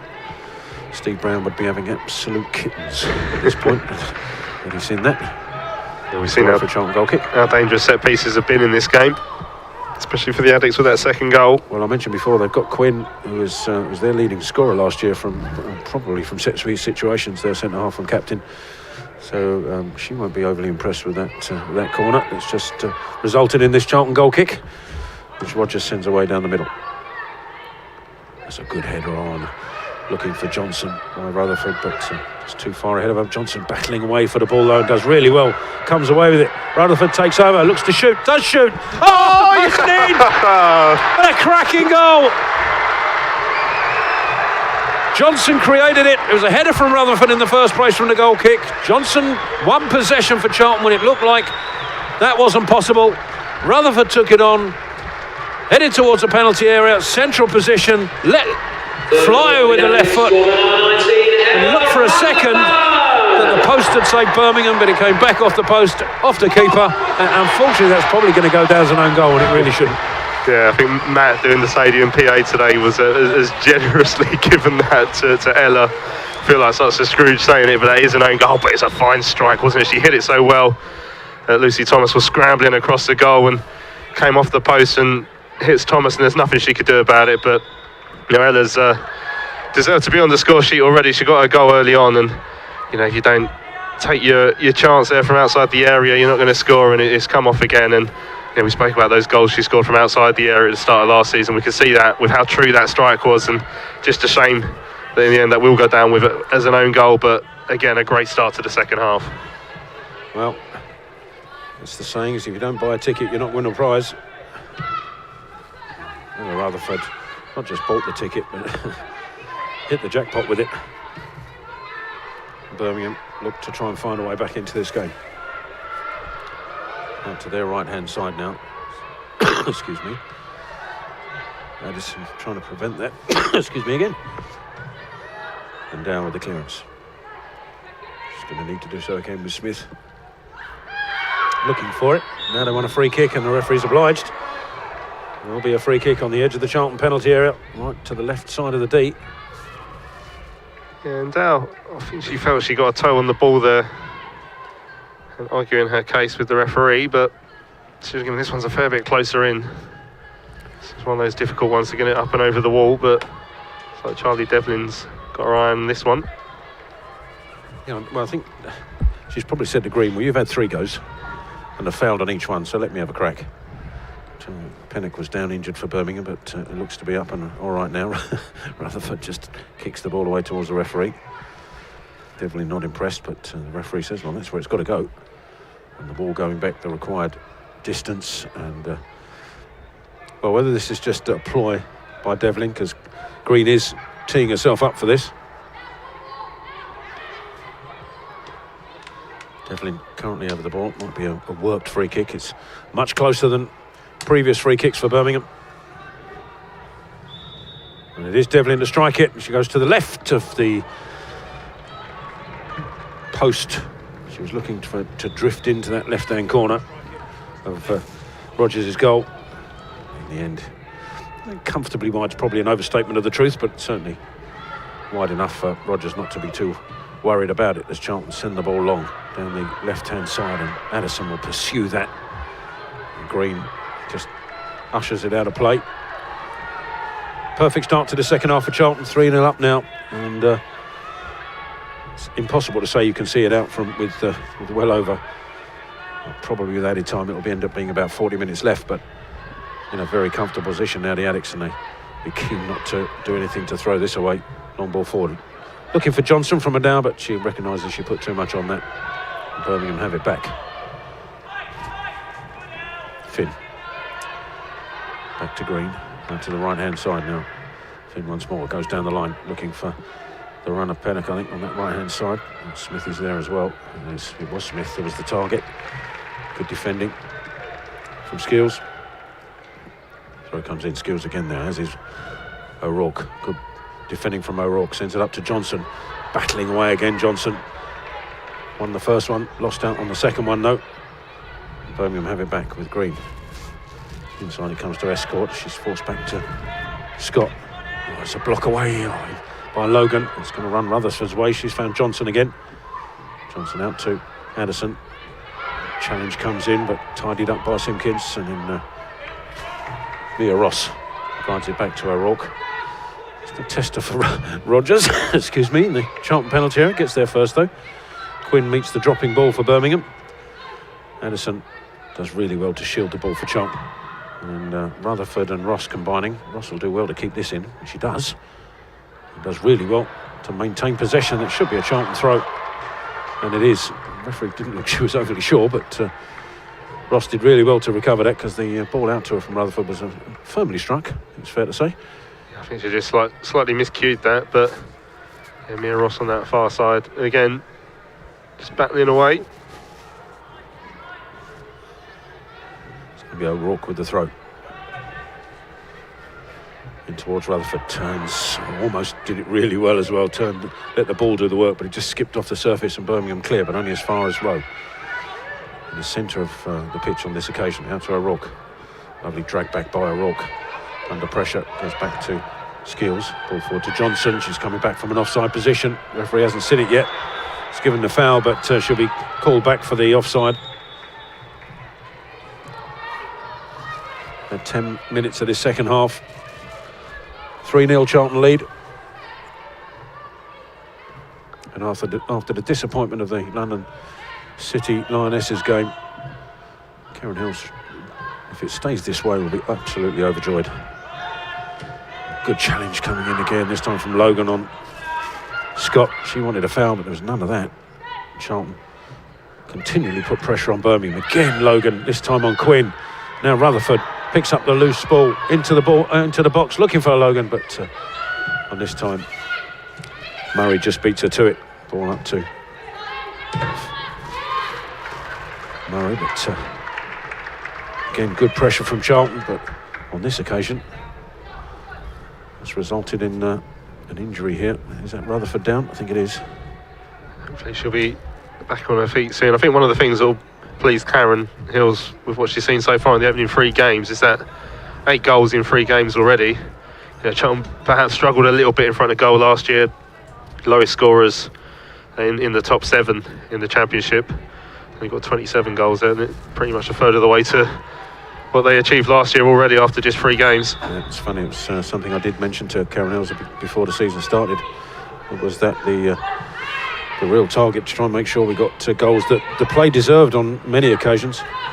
It's clearly happened so far as Adow tries to find Rowe, loose ball, Birmingham, and Logan looked to try and sprint past Scott, but just put too much on that ball and it runs out of play, and she runs out of room on the touchline. Goal kick to the visitors. 3-0 down here, which I don't think they would have been expecting when they turned up in South London this afternoon, especially after the start they've made. O'Rourke gets in the way of that attempted ball forward. Simpkins back to Skeels, attempted ball for Johnson's just a little wayward. Quinn can pick it up. Scott for Birmingham. To the left is Wilson in a little bit of space. Tries to send it down the middle. Looking for Smith. That's an important header from Skeels. And O'Rourke does superbly well to get there first and clear it away, but only as far as Green. Green looks ahead, picks out Smith, who comes short. On the right-hand side now for Birmingham. Smith kept a run going, and Addison stayed with her all the way. Got something on it, but Smith has possession and has to concede the throw-in. Again, O'Rourke really strong on that left side. She's been excellent this afternoon. Sophie O'Rourke, as the entire back four have been, you have to say. Even now Skeels has gone back to take the place of Hannah Godfrey. Charlton have been exceptional at the back here. Yeah, I'm not saying there's probably not been a bad player across the pitch. You know, that no one's let the occasion of playing at the Valley get to them. It's been a professional performance, and as we said, even with the 3 goals, they haven't had things all their own way with the disruption caused by those 2 injuries in the first half. But again, they've showed the character to come out the other side of that and continue a decent level of performance. I think Karen will be delighted.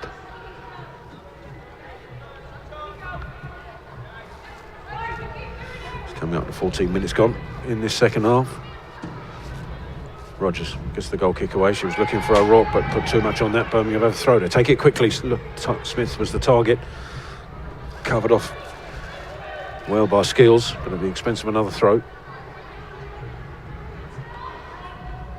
This time, ball thrown to the edge of the area, and Devlin back to Smith. Crossing opportunity coming in here. Pennock in the box, and it drops to Wilson with a shot.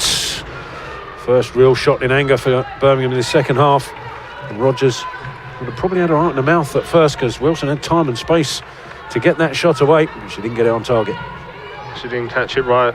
There's Siobhan Wilson, but again, we've seen what crosses can cause into the penalty area at the other end, and this time Charlton didn't quite get it clear. And again, perhaps a little bit lucky there that Wilson couldn't quite get the strike on target. Goal kick runs through pretty much everybody. Johnson hunting this down. Quinn has to come over and get the foot in to concede the throw-in. And that's what Johnson does well. She occupies centre halves. Hassles and harries them, didn't they? And that played a part in Rutherford's, well, not Rutherford's, but in the third goal that led to the ball being fed to Ella Rutherford before the strike went in off the goalkeeper. We're still going with Rutherford's goal. Is there a dubious goals committee for the women's game? I always wanted to be on the dubious goals committee. I always thought that sounds like good fun. Ball went out of play on that far side. Rutherford just couldn't keep it in before getting the crossover. Birmingham will have a throw. Parallel to the edge of their own box, or the corner of their own box, I should say, and down the line it goes. Good header coming in there from Ross. It's found Anderson on the left-hand side. That looked like she might have been pushed off the ball there. And eventually it's been given... If that's given us a free kick, it's quite surprising, because the referee's about 2 yards away, didn't give anything. The linesperson, I should say, who's about 25 yards away, gave the free kick. Oh no, it's a throw-in. So I was wrong on both counts. Well, you did hear the whistle there, so I can see why you thought it, but I think it was referee just clarifying which way it went in the end. Johnson does well again to get a foot in, but Wilson had read that this time. But Rose steps out of a defensive position, tries to get the ball forward, and does so again.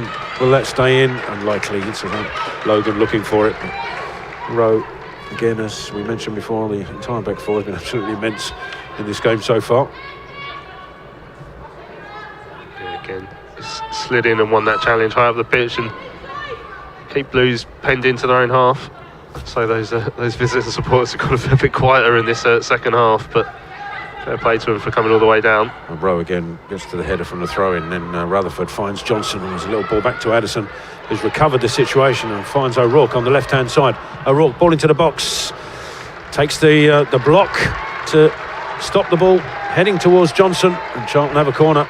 It's a lovely move from Charlton, starting with the throw-in to Rutherford, combined superbly to get the ball across to the left-hand side between Addison and O'Rourke. The ball in. It's blocked away for this Charlton corner.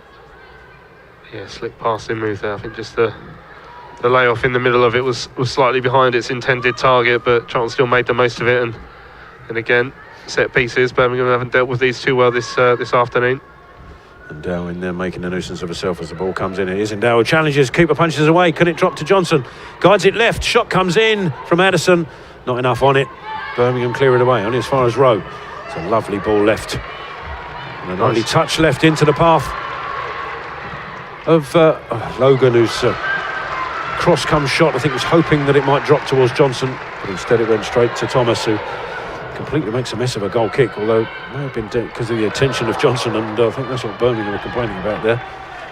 As it ends up, Charlton have the throw, and they're really putting the pressure on Birmingham, not satisfied with the 3-0 lead. They want more. You can see they're playing with a degree of confidence now as well. They're moving the ball around really nicely. Again, the way they worked it over to that left-hand side. We'll see that ball from Beth Rowe into the channel, and the cross just cut out. Rutherford's taken a tackle and she stayed down there. She did well to retain possession for Charlton, but she's suffered as a result. It's out here with Rowe. Further right is Logan. And Charlton might want to put this out because Rutherford is still down here. And Dow looks to go down the line as Rose stayed forward, but this will skip away. And Scott tried to usher it out for a goal kick, but it's back to Johnson. Takes a shot, great save to the right-hand side, and Thomas. And now the referee holds play. But Charlton didn't take the option of putting the ball out, and the ball forward to Rowe really well on that right-hand side. Scott was trying to usher it out and thought she had, but in the end almost paid the price of probably starting that process too soon. But Johnson's shot when the ball came in just saved well down the right-hand side by Thomas. Yeah, it was a good stop by Thomas. I think Johnson caught that reasonably well to fire it across the face of goal, but Thomas down well to a right-hand side with a strong palm to get rid of it. But again, it's that, I never say die attitude with the Addicts there, persevering on the right-hand side that the chance came from. Well, Rutherford's up on her feet. Charlton can't afford to lose another body, you'd have thought. She's limping away, so certainly feeling it. I wonder if with 3-0 up, will Karen Hills take too many chances here? She's been exceptional. Hello, Rutherford this afternoon. They don't want to lose her long term, so they might decide that caution is the watchword. We'll see. Birmingham are making a change there first of this afternoon. Number 22, Eleanor Ryan Doyle. Libby Smith going off. And coming on, I think Eleanor Ryan Doyle, Irish international.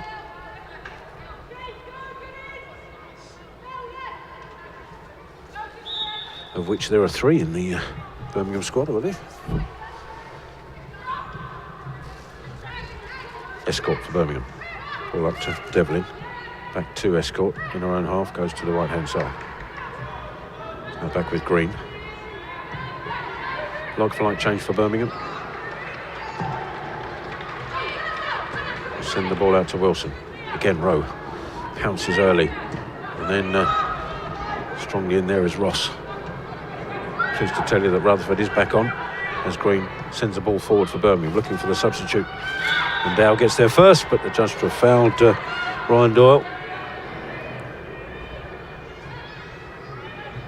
So it will be a Birmingham free kick at 15 yards outside the edge of Charlton, well, outside the Charlton penalty area, to the pretty much on the right edge of the D, or parallel to it, to give an indication of where this angle of the shot that's coming in from Green, because I suspect it will be.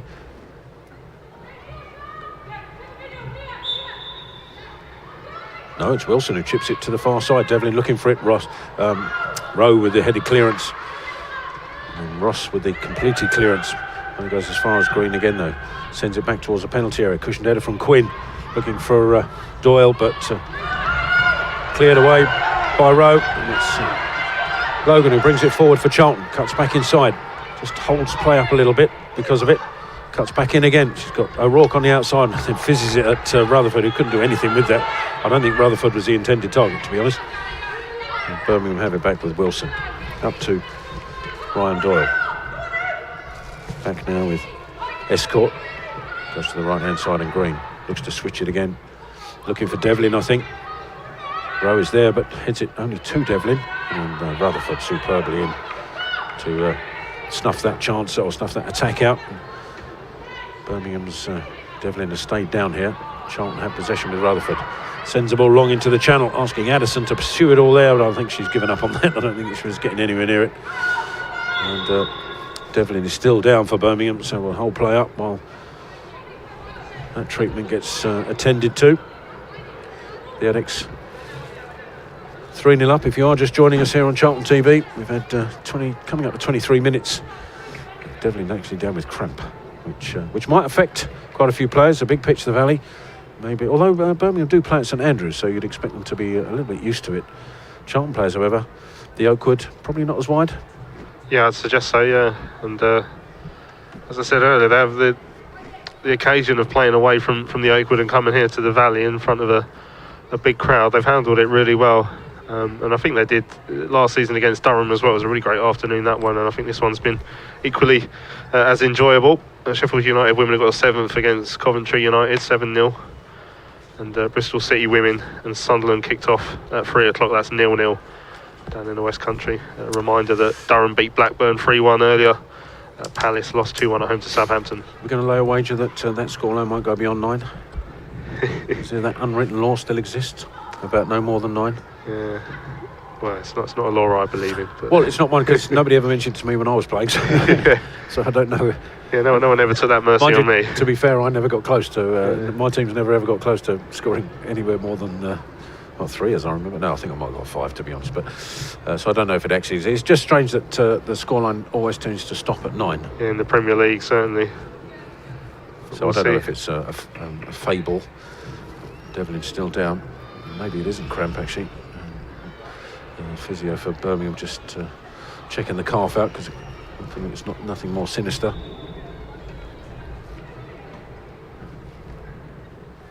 And, as with the first half, it means there could be, and will be in fact, some added minutes at the end here.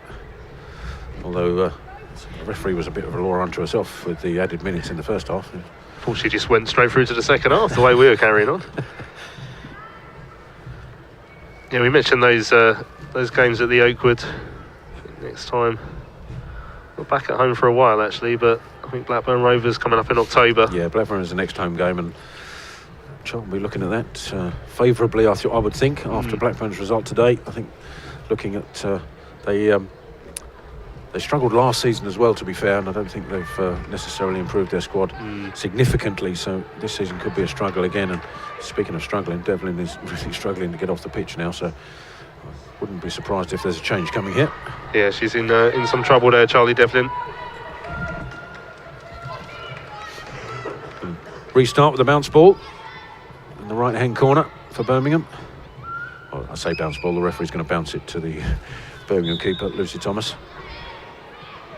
And they've restarted, and Devlin's still not off the pitch yet. Never seen that before. Thomas Cliswell. I think the referee's just noticed it now. Just noticed. I thought the referee had run out of patience and just said, let's get the game going anyway. Which I applaud, but I think officially she's not allowed to do it. Yeah, at the same time, she has to call it back, otherwise that'll go down as a mark against her on the report. But indeed, especially if a goal came from it or something of that order. So rules are rules. So referees known as sticklers for the rules. We start again. But yeah, I'm hoping today's performance will encourage fans to get down to the next one at the Oakwood. It's a lovely little ground as well. I think it's a really good home ground for the Addicts, and nice little bar, good food down there, and most importantly, get to see some good football. Agreed. That's where I grew up, around that neck of the woods. As Rowe runs into trouble. It's not a generous foul, I think.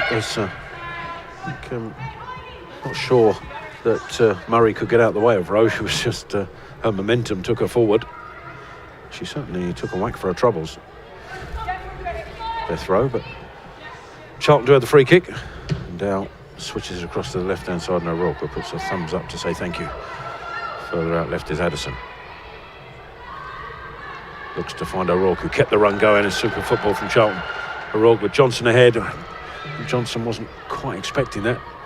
Quinn's not wanting this to run out, but it's not going to have the legs for that, and Addison steps in, but again took a little knock for her troubles in trying to stop Green going forward.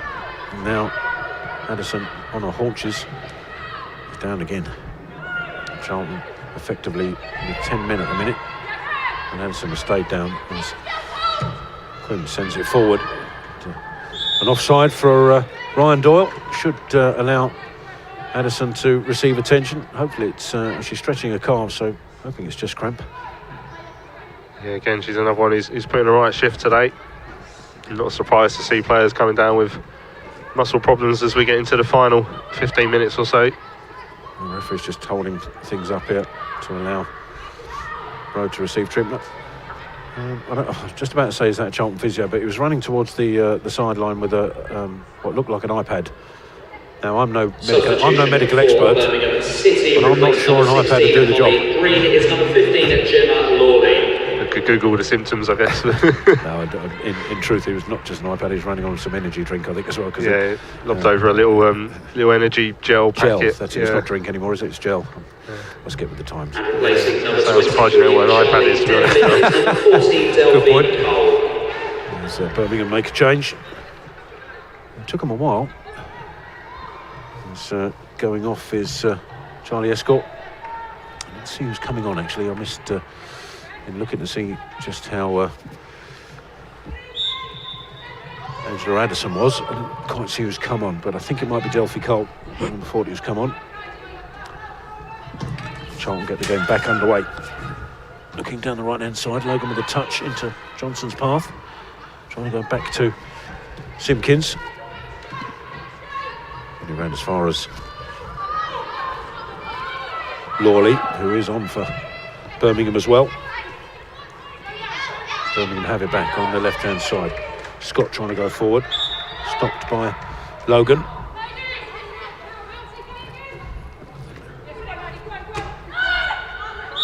A strong challenge from Logan coming in there on Scott. And that's been punished by the referee again. Aided by the shout from Scott to say that she'd been hurt.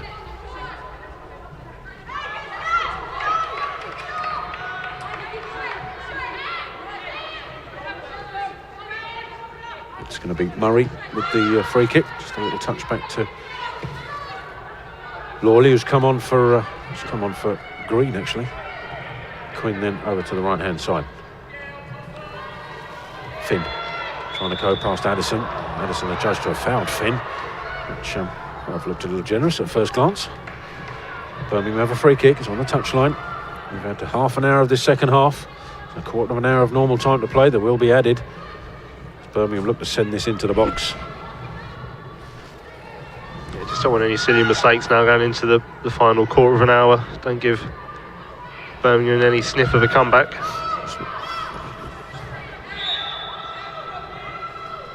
Free kick sent in by Murray.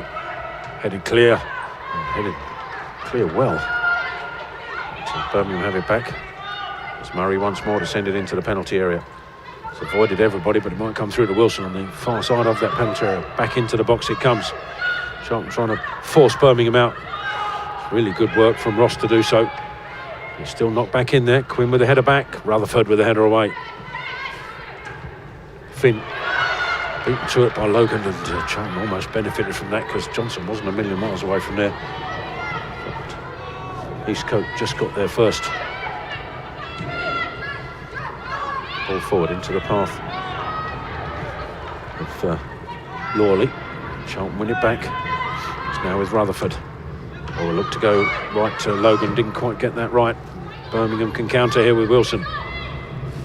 Got Ryan Doyle ahead of her. And Dow coming across, and such good defending. And Dow not just levers her off the ball, gets in front of her, and then touches it inside to Rowe, but Rowe loses out to Wilson. Behind her is Scott. That's good work from, it looked like it had to be a foul in there. I don't know if the referee allowed the play to continue. It looked like Logan was fouled there. Well, I'm surprised there that the goal kick's been... It did seem to have just brushed off Roger's leg there as she saw it out. I guarantee it did. it seemed quite obvious that neither the referee or her assistant were looking. Well, I think the referee was actually looking at the foul on Logan and was explaining why perhaps he just let the ball go, and so wasn't paying attention to what we all just assumed Rogers was going to pick it up, and it sort of took a heavy spin because of the way the ball deflected off the challenge. But Charlton have been given the goal kick, maybe slightly generously. O'Rourke can't get there, but Good tidying up there by Mia Ross. Back to Rogers. Ball forward looking for Johnson. Headed up in the air by Quinn. Murray can bring him forward for Birmingham.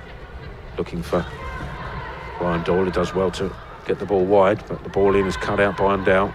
That's good play from Rutherford into Ross, but just Charlton got a bit lucky there between Rowe and Ross. And the Addicts can now bring it forward on this right-hand side with Logan. Touches it past Wilson, but Scott's across. Shoots the ball for Birmingham. Down the line it goes, but showed far too much of that to Beth Rowe. Steps in with the challenge, concedes the throw. 3-0 to the Addicts. 33 minutes gone in the second half. Murray in the centre circle for Birmingham. Ball forward, up to Pennock. Out to the right-hand side. Ross coming over to try and stop the cross. Doesn't happen. Skills gets something on it, and then Simpkins clears it away. Addison's there. It doesn't prevent the cross coming in. Fortunately for Charlton, straight to Rogers. No Birmingham player close enough to put her under pressure.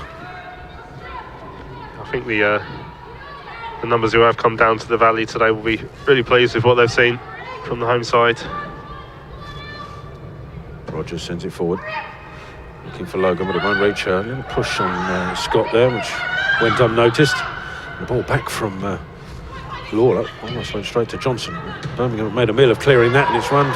Good ball from Simpkins into Logan, back to Johnson. Oh, it's just falling over as it was slightly behind her, and she was falling over in an attempt to get there and couldn't guide the ball anywhere but past the right-hand post. Yeah, but the positive from that move, other than the press winning the ball high up the pitch, was the amount of numbers looking to get into the middle. We saw Johnson with a shot, but Addison also was herring forward on the far side, trying to have bodies in there. It just didn't quite fall the right way in the end. Oh, free kick been given on that far side. Not entirely sure why. O'Rourke did really well to win the ball back for Charlton and come away with it, unless something happened off the ball that we didn't see. Rutherford was there as well. The upshot is Birmingham have a free kick just in front of their own dugouts on their right-hand side. Little touch. Sends the ball into the box. Good header away from Skills. O'Rourke can't get there, but Ross does. Heads it away. Now Chapman trying to bring it forward, but Murray takes it off. And we can start again. Birmingham. Ball into the box, and Dow comes to meet it, gets something on it, but it'll drop to Pennock, who tries to get the shot away. Another shot coming in, this time from Quinn, who stayed forward. There's some block on it from Rowe, and then finally Skills gets the ball away for a Birmingham throw on the far side. Quick throw into the feet of Cole. Ball into the box, it's behind the goal and onto the roof of the net. And Charlton survive another small scare. It was the first time really we've seen Undow put her foot wrong in this game. She just didn't get her clearance right, and Pennock was in there. Headline writers desperate for her to score after some chaos in the 6-yard box, so they can go for Pennock on the streets of London, but didn't quite come off in the end. There's only you thinks of stuff like that, Mr. Mendes. Rogers puts the ball on the edge of a 6-yard box with 9 minutes of normal time remaining. There will be added time, I'm certain of it, as the goal kick comes away. Good flick on from Rutherford, looking for Logan. Drops to Rutherford, who kept her run going. Johnson ahead. Onto the left-hand side is Addison. Just sent her scurrying away a bit further left than she wanted, but she's in possession now. Into the penalty area. Looking to take the player on, and the attempted cross is blocked away. Finn with that block, but it will be a Charlton corner. Yeah, I'm really enjoying this second half. Charlton's still going for a fourth goal, and that's good to see, isn't it? We're not resting on this. We're not trying to play it around the back and inviting pressure. We're actually going for the jugular. Yeah, like I said earlier, the amount of goals they scored this season compared to the rate at which they were going last year, this has been a clear improvement from Karen Hill's side in these early stages. Corner routine into Addison, who comes short for it, goes back out to the left-hand side. Ball into the box, straight to the keeper. It was Simpkins on that left-hand side, trying to pick out a red shirt. Instead just picked out the Birmingham goalkeeper. Ball forward and down out of position, but that's a good header away by O'Rourke. Good work from Johnson, super work from Johnson to retain possession. Brings it forward, goes to the left. Simpkins stayed forward. Simpkins might try and get a shot away, and does, but didn't have the height in it to get over Lucy Thomas, who was able to claim it comfortably in the end. Not much power in the end from Simpkins there, but that's not the first time We've seen that hold-up play from Johnson, just bringing others into the game. Wilson comes inside and Simpkins, I think that was a tired swipe at the ball, and she might come down with cramp now because she just put in a shift to get back into position. Had the opportunity to get it clear and just swipe the ball into the Kerbishley stand, and then went down with a little bit what might have been cramp, but she's up again as Birmingham take this throw into Ryan Doyle. Back to Scott. Pressured brilliantly by Logan. Charlton win the ball back, and now will send Johnson on away, or that might skip off the Valley turf and allow Thomas to intercept, and it does. She's back in possession, Thomas, on the edge of her own penalty area. And to her right hand side, and Quinn. Long ball forward, cut out by Ross. Looking with the header to Johnson, but accuracy wasn't quite there on that occasion, and Birmingham have it. Escort to the right, and Murray further right. Cole rather will go into the channel. Back to Finn. Cole again. Charlton looking for an offside, but there were bodies in the 6-yard box that were playing her on. Unfortunately, the cross goes straight to Sian Rogers in the Charlton 6-yard box, and pressure relieved once more with coming up to only 6 minutes left of normal time here. Yeah, and Karen's just lining up another substitute as well, as punt forward's not the best from Rogers there. Got underneath that, and Birmingham can bring it forward, and that's if you're a Birmingham manager, you're going to be really upset with that, because the opportunity was there from the poor Rogers goal kick for Birmingham to maybe capitalise, and they were too slow coming back and were caught in an offside position. Charlton will have a free kick. Not quite halfway inside the Charlton half, but not far off it. There's a double change coming here for Charlton. Simpkins coming off, who's just gone down in that challenge and looked to be feeling calves, and potentially a cramping up issue there. She's off. Coming on will be Frida Aisi. Also coming off, number 6, Melissa Johnson. And Melissa Johnson is superbly well up top. And replacing her, number 23, Tegan McGowan will be her replacement. Johnson's put one of those striker performances in where you don't necessarily get the plaudits because you don't get your name on a score sheet, but she's been a major factor in most of the good play that Charlton have done going forward.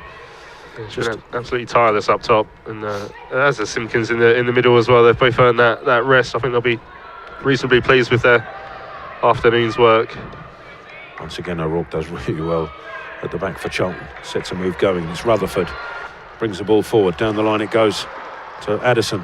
Towards the penalty area. Ball in field to the substitute, McGowan. Didn't find its mark. Birmingham clear it up way towards Ryan Doyle. Goes back to the right-hand side, and Finn.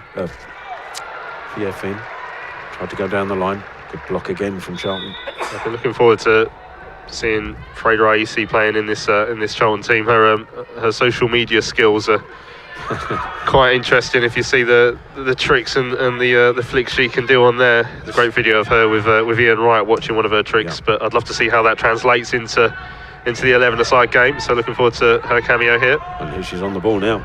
And it's a lovely ball into the channel, looking for the run of McGowan, but it's probably just too far ahead of her. It is.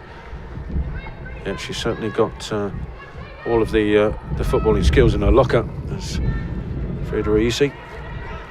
She's got 5 minutes of normal time. It's 4 minutes now of normal time remaining. That's great work from Addison again on that left-hand side, and she's beaten Finn and brings the ball forward. Corner of the penalty area.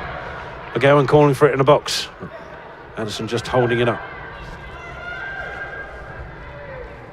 On the outside is McGowan again, but Charlton almost accept the challenge and the throw on that far side, because I think with coming up to only 3 minutes left of normal time, I think now would be the time to start winding down the clock and start keeping possession.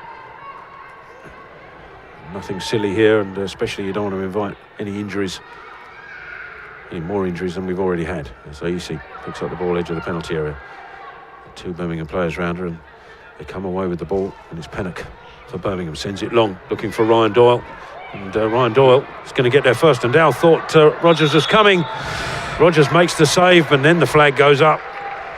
Just a little bit of miscommunication there between Dow and Rogers. Rogers looked like she was coming, and then realised she probably couldn't get there and started going backwards, and caught Dow by surprise, because She thought her keeper was coming to claim this.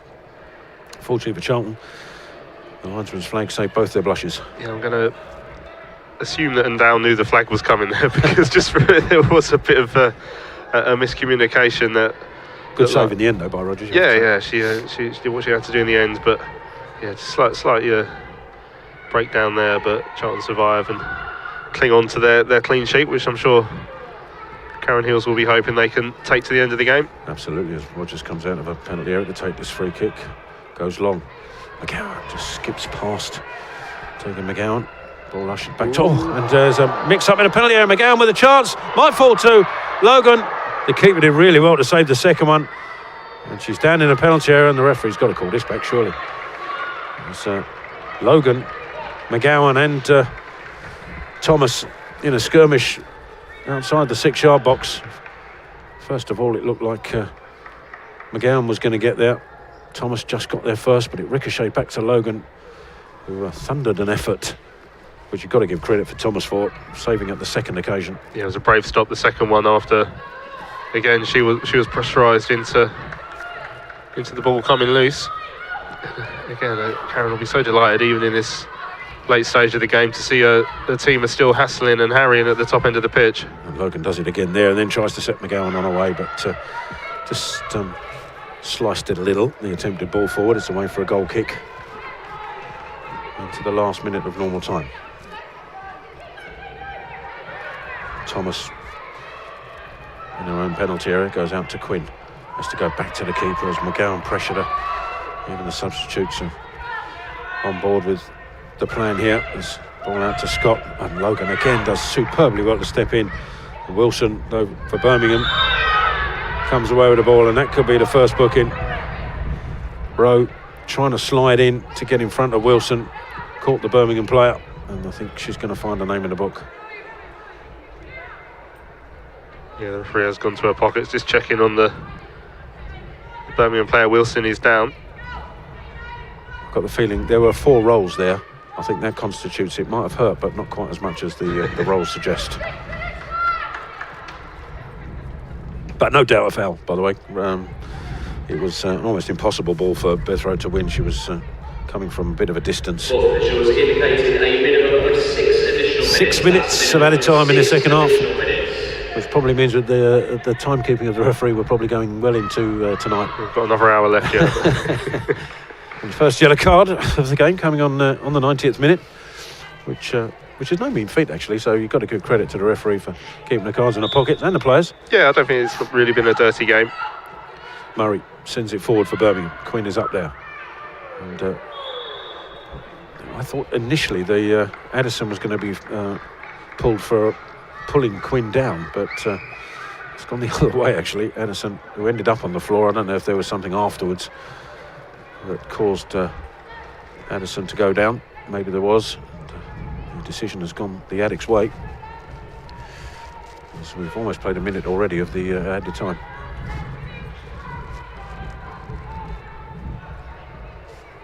Yeah, not been a bad Sunday afternoon's entertainment for those who have come down to SE7. You know, we've seen inspiration from the Lionesses in the summer, and hope it means more people will become interested in women's football, and specifically for us, obviously, in coming down to the Oakwoods and the Valley to watch the Charlton women play. And this afternoon certainly would have done that no harm. Very interesting to find out what Karen Hill's attitude is to the opening of the season. When you consider that how well they've played today, how well they played in the first game, she'd just be delighted about the win today, or just a little bit frustrated that the momentum was lost against the London City Lionesses last time out. Birmingham had possession here with Wilson up against Rowe once more. Ball out looking for Scott, but there's too much on that. Go out for a Charlton throw. So yeah, it'll be an interesting dynamic to find out whether or not as a manager you look back and you think, oh, if only just been that little bit stronger in the opening quarter of an hour of that game against London City Lionesses, we could be looking at 3 wins on the bounce here. Yeah, they're all part of the learning curve as well. You know, this is a new team for Karen, and I imagine she would have learned more from that game against London City than she probably did in the opening game against Southampton. And today you learn about your character, what went wrong, you know, and they've looked a lot more defensively solid this afternoon as well, which she'll be she'll be really, really pleased with. Birmingham make another change with 3.5 minutes left of the game. Worsley coming on for Wilson. Ball down the line for Charlton, looking for AEC, but it's cut out by Birmingham. But that's good work from Ross to win it back for Charlton. AEC and Ross combine. Ross just went too far ahead of the ball. The referee's given a foul there against on Murray. Weight of numbers perhaps with AEC and Ross trying to retrieve the ball. Murray going down under pressure. Sheffield United are 8-0 up now against Coventry United in added time. Told you it won't go beyond 9. I told you. And at half-time, Bristol City 0, Sunderland 0. Bristol City now the last remaining team, I think, who are unbeaten. As we like to remind listeners, yeah, Palace have lost this afternoon. Absolutely, Birmingham send the ball into the box. That's a great header away, and there's a header collision there. The referee's got to stop this. Has to stop this because there is Rutherford who took a blow to the head. Brave header clear.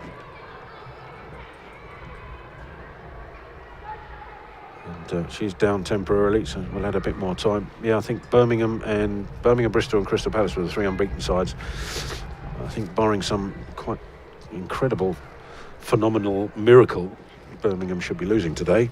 We know the Crystal Palace have lost, so it just leaves Bristol City to see if they can maintain their unbeaten start, or 100% start actually. They've won their opening games.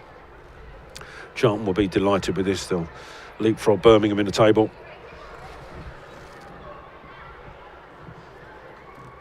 The main focus now, though, is to make sure that Ella Rutherford is okay. Yeah, going up to third as it stands on the live table. I think that third goal for the Addicts means that we have leapfrog Palace as well. Oh, that's the day gets better. Coming into the perfect afternoon. 1 goal difference. Good. Rutherford still down. Not missing any action here. And perhaps importantly, only 1 point off the top as well. It's only early stages of the season so far, but the real disappointing.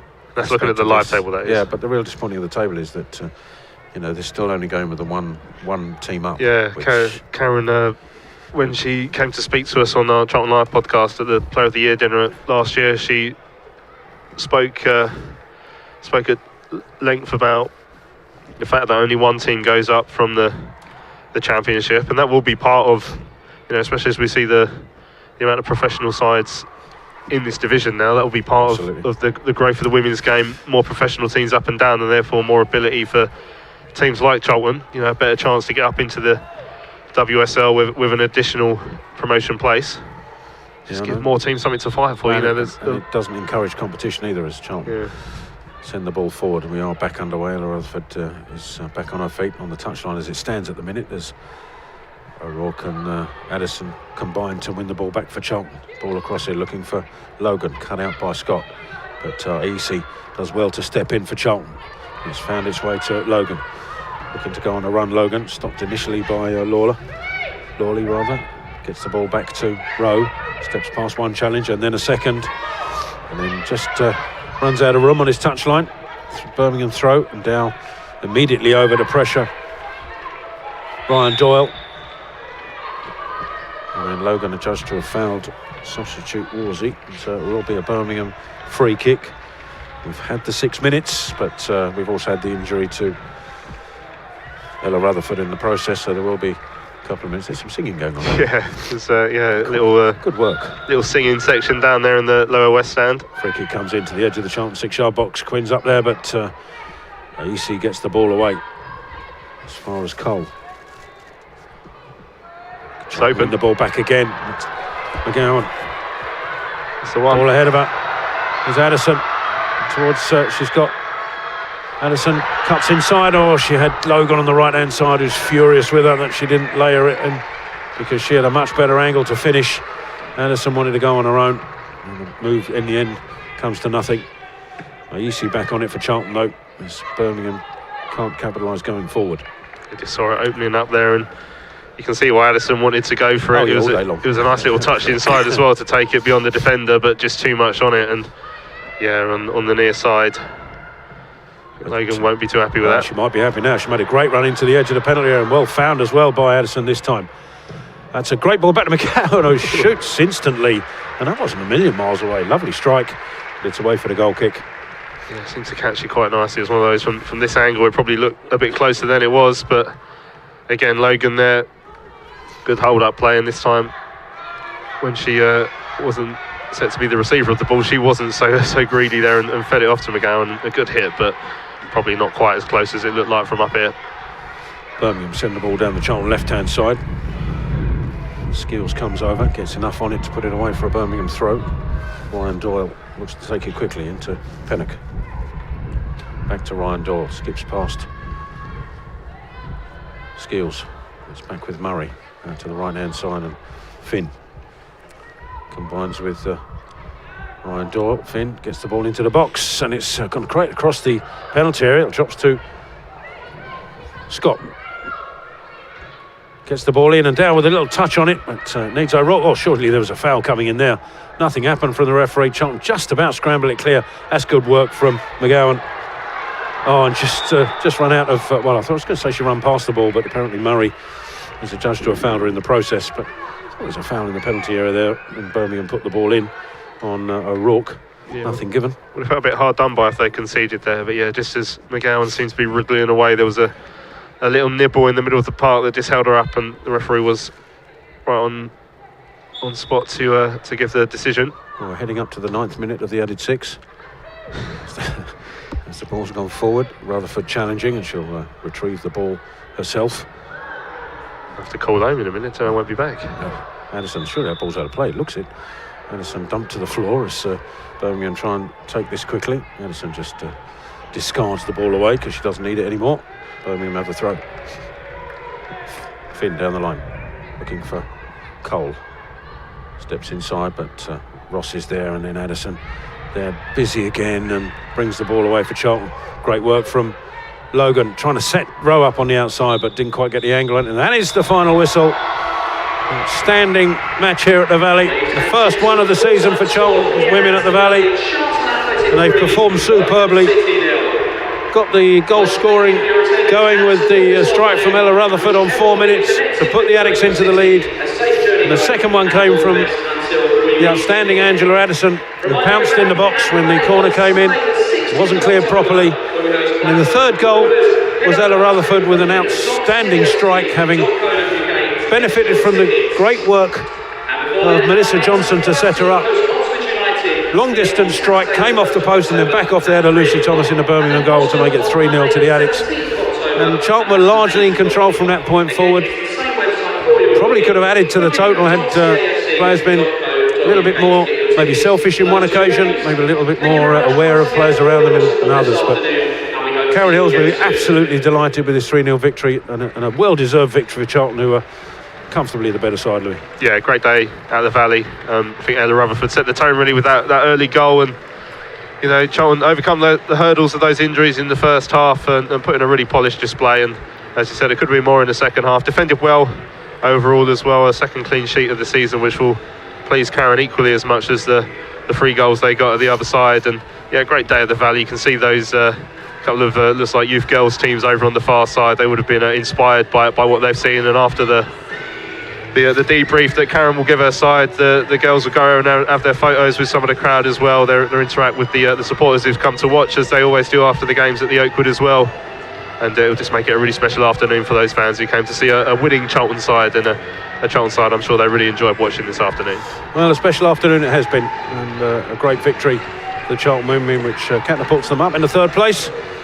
And from us here at the Valley, I want to thank you all for tuning into Charlton TV this afternoon, and we're delighted to bring you this coverage. My thanks to Louis Mendes beside me. Cheers, Dale, my pleasure. On commentary. My thanks to Matt on the camera, and thanks to Lewis back in production.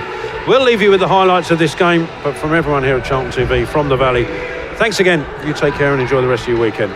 Bye-bye.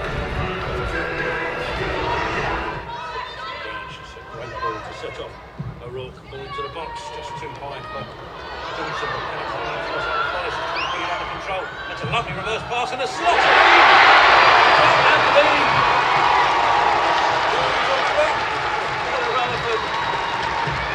Slots the ball home. Ready to take the lead again.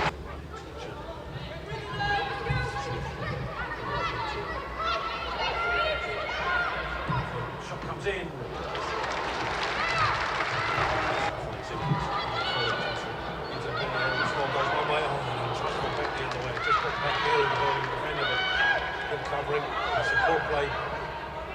and she's ridden the challenge and into the bounce area. Will she get the shot away? She does! Tipped over the bar.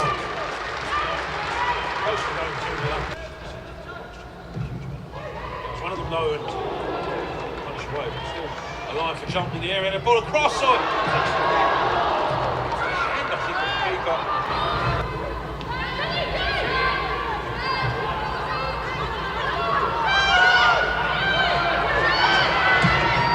Shot comes in over the bar in the end. Just to player and the ball into the box looking for Rowe.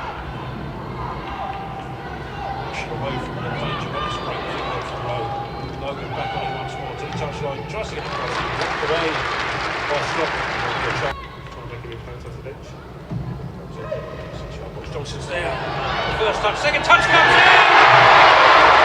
Johnson gets the second goal. Dropping ball for Miami Johnson to the 6-yard box.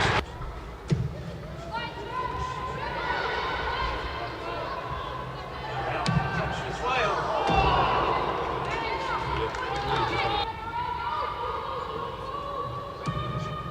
In on the shot for the shot. Went for the surprise shot.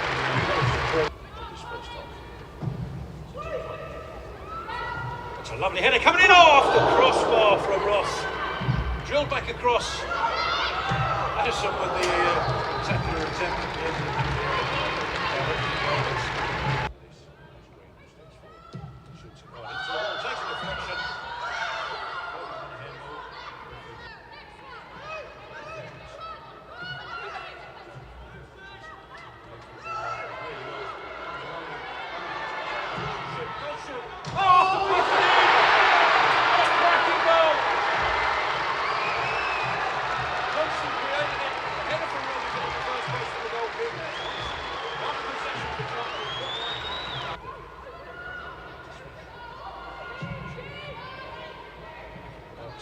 Wilson with the shots.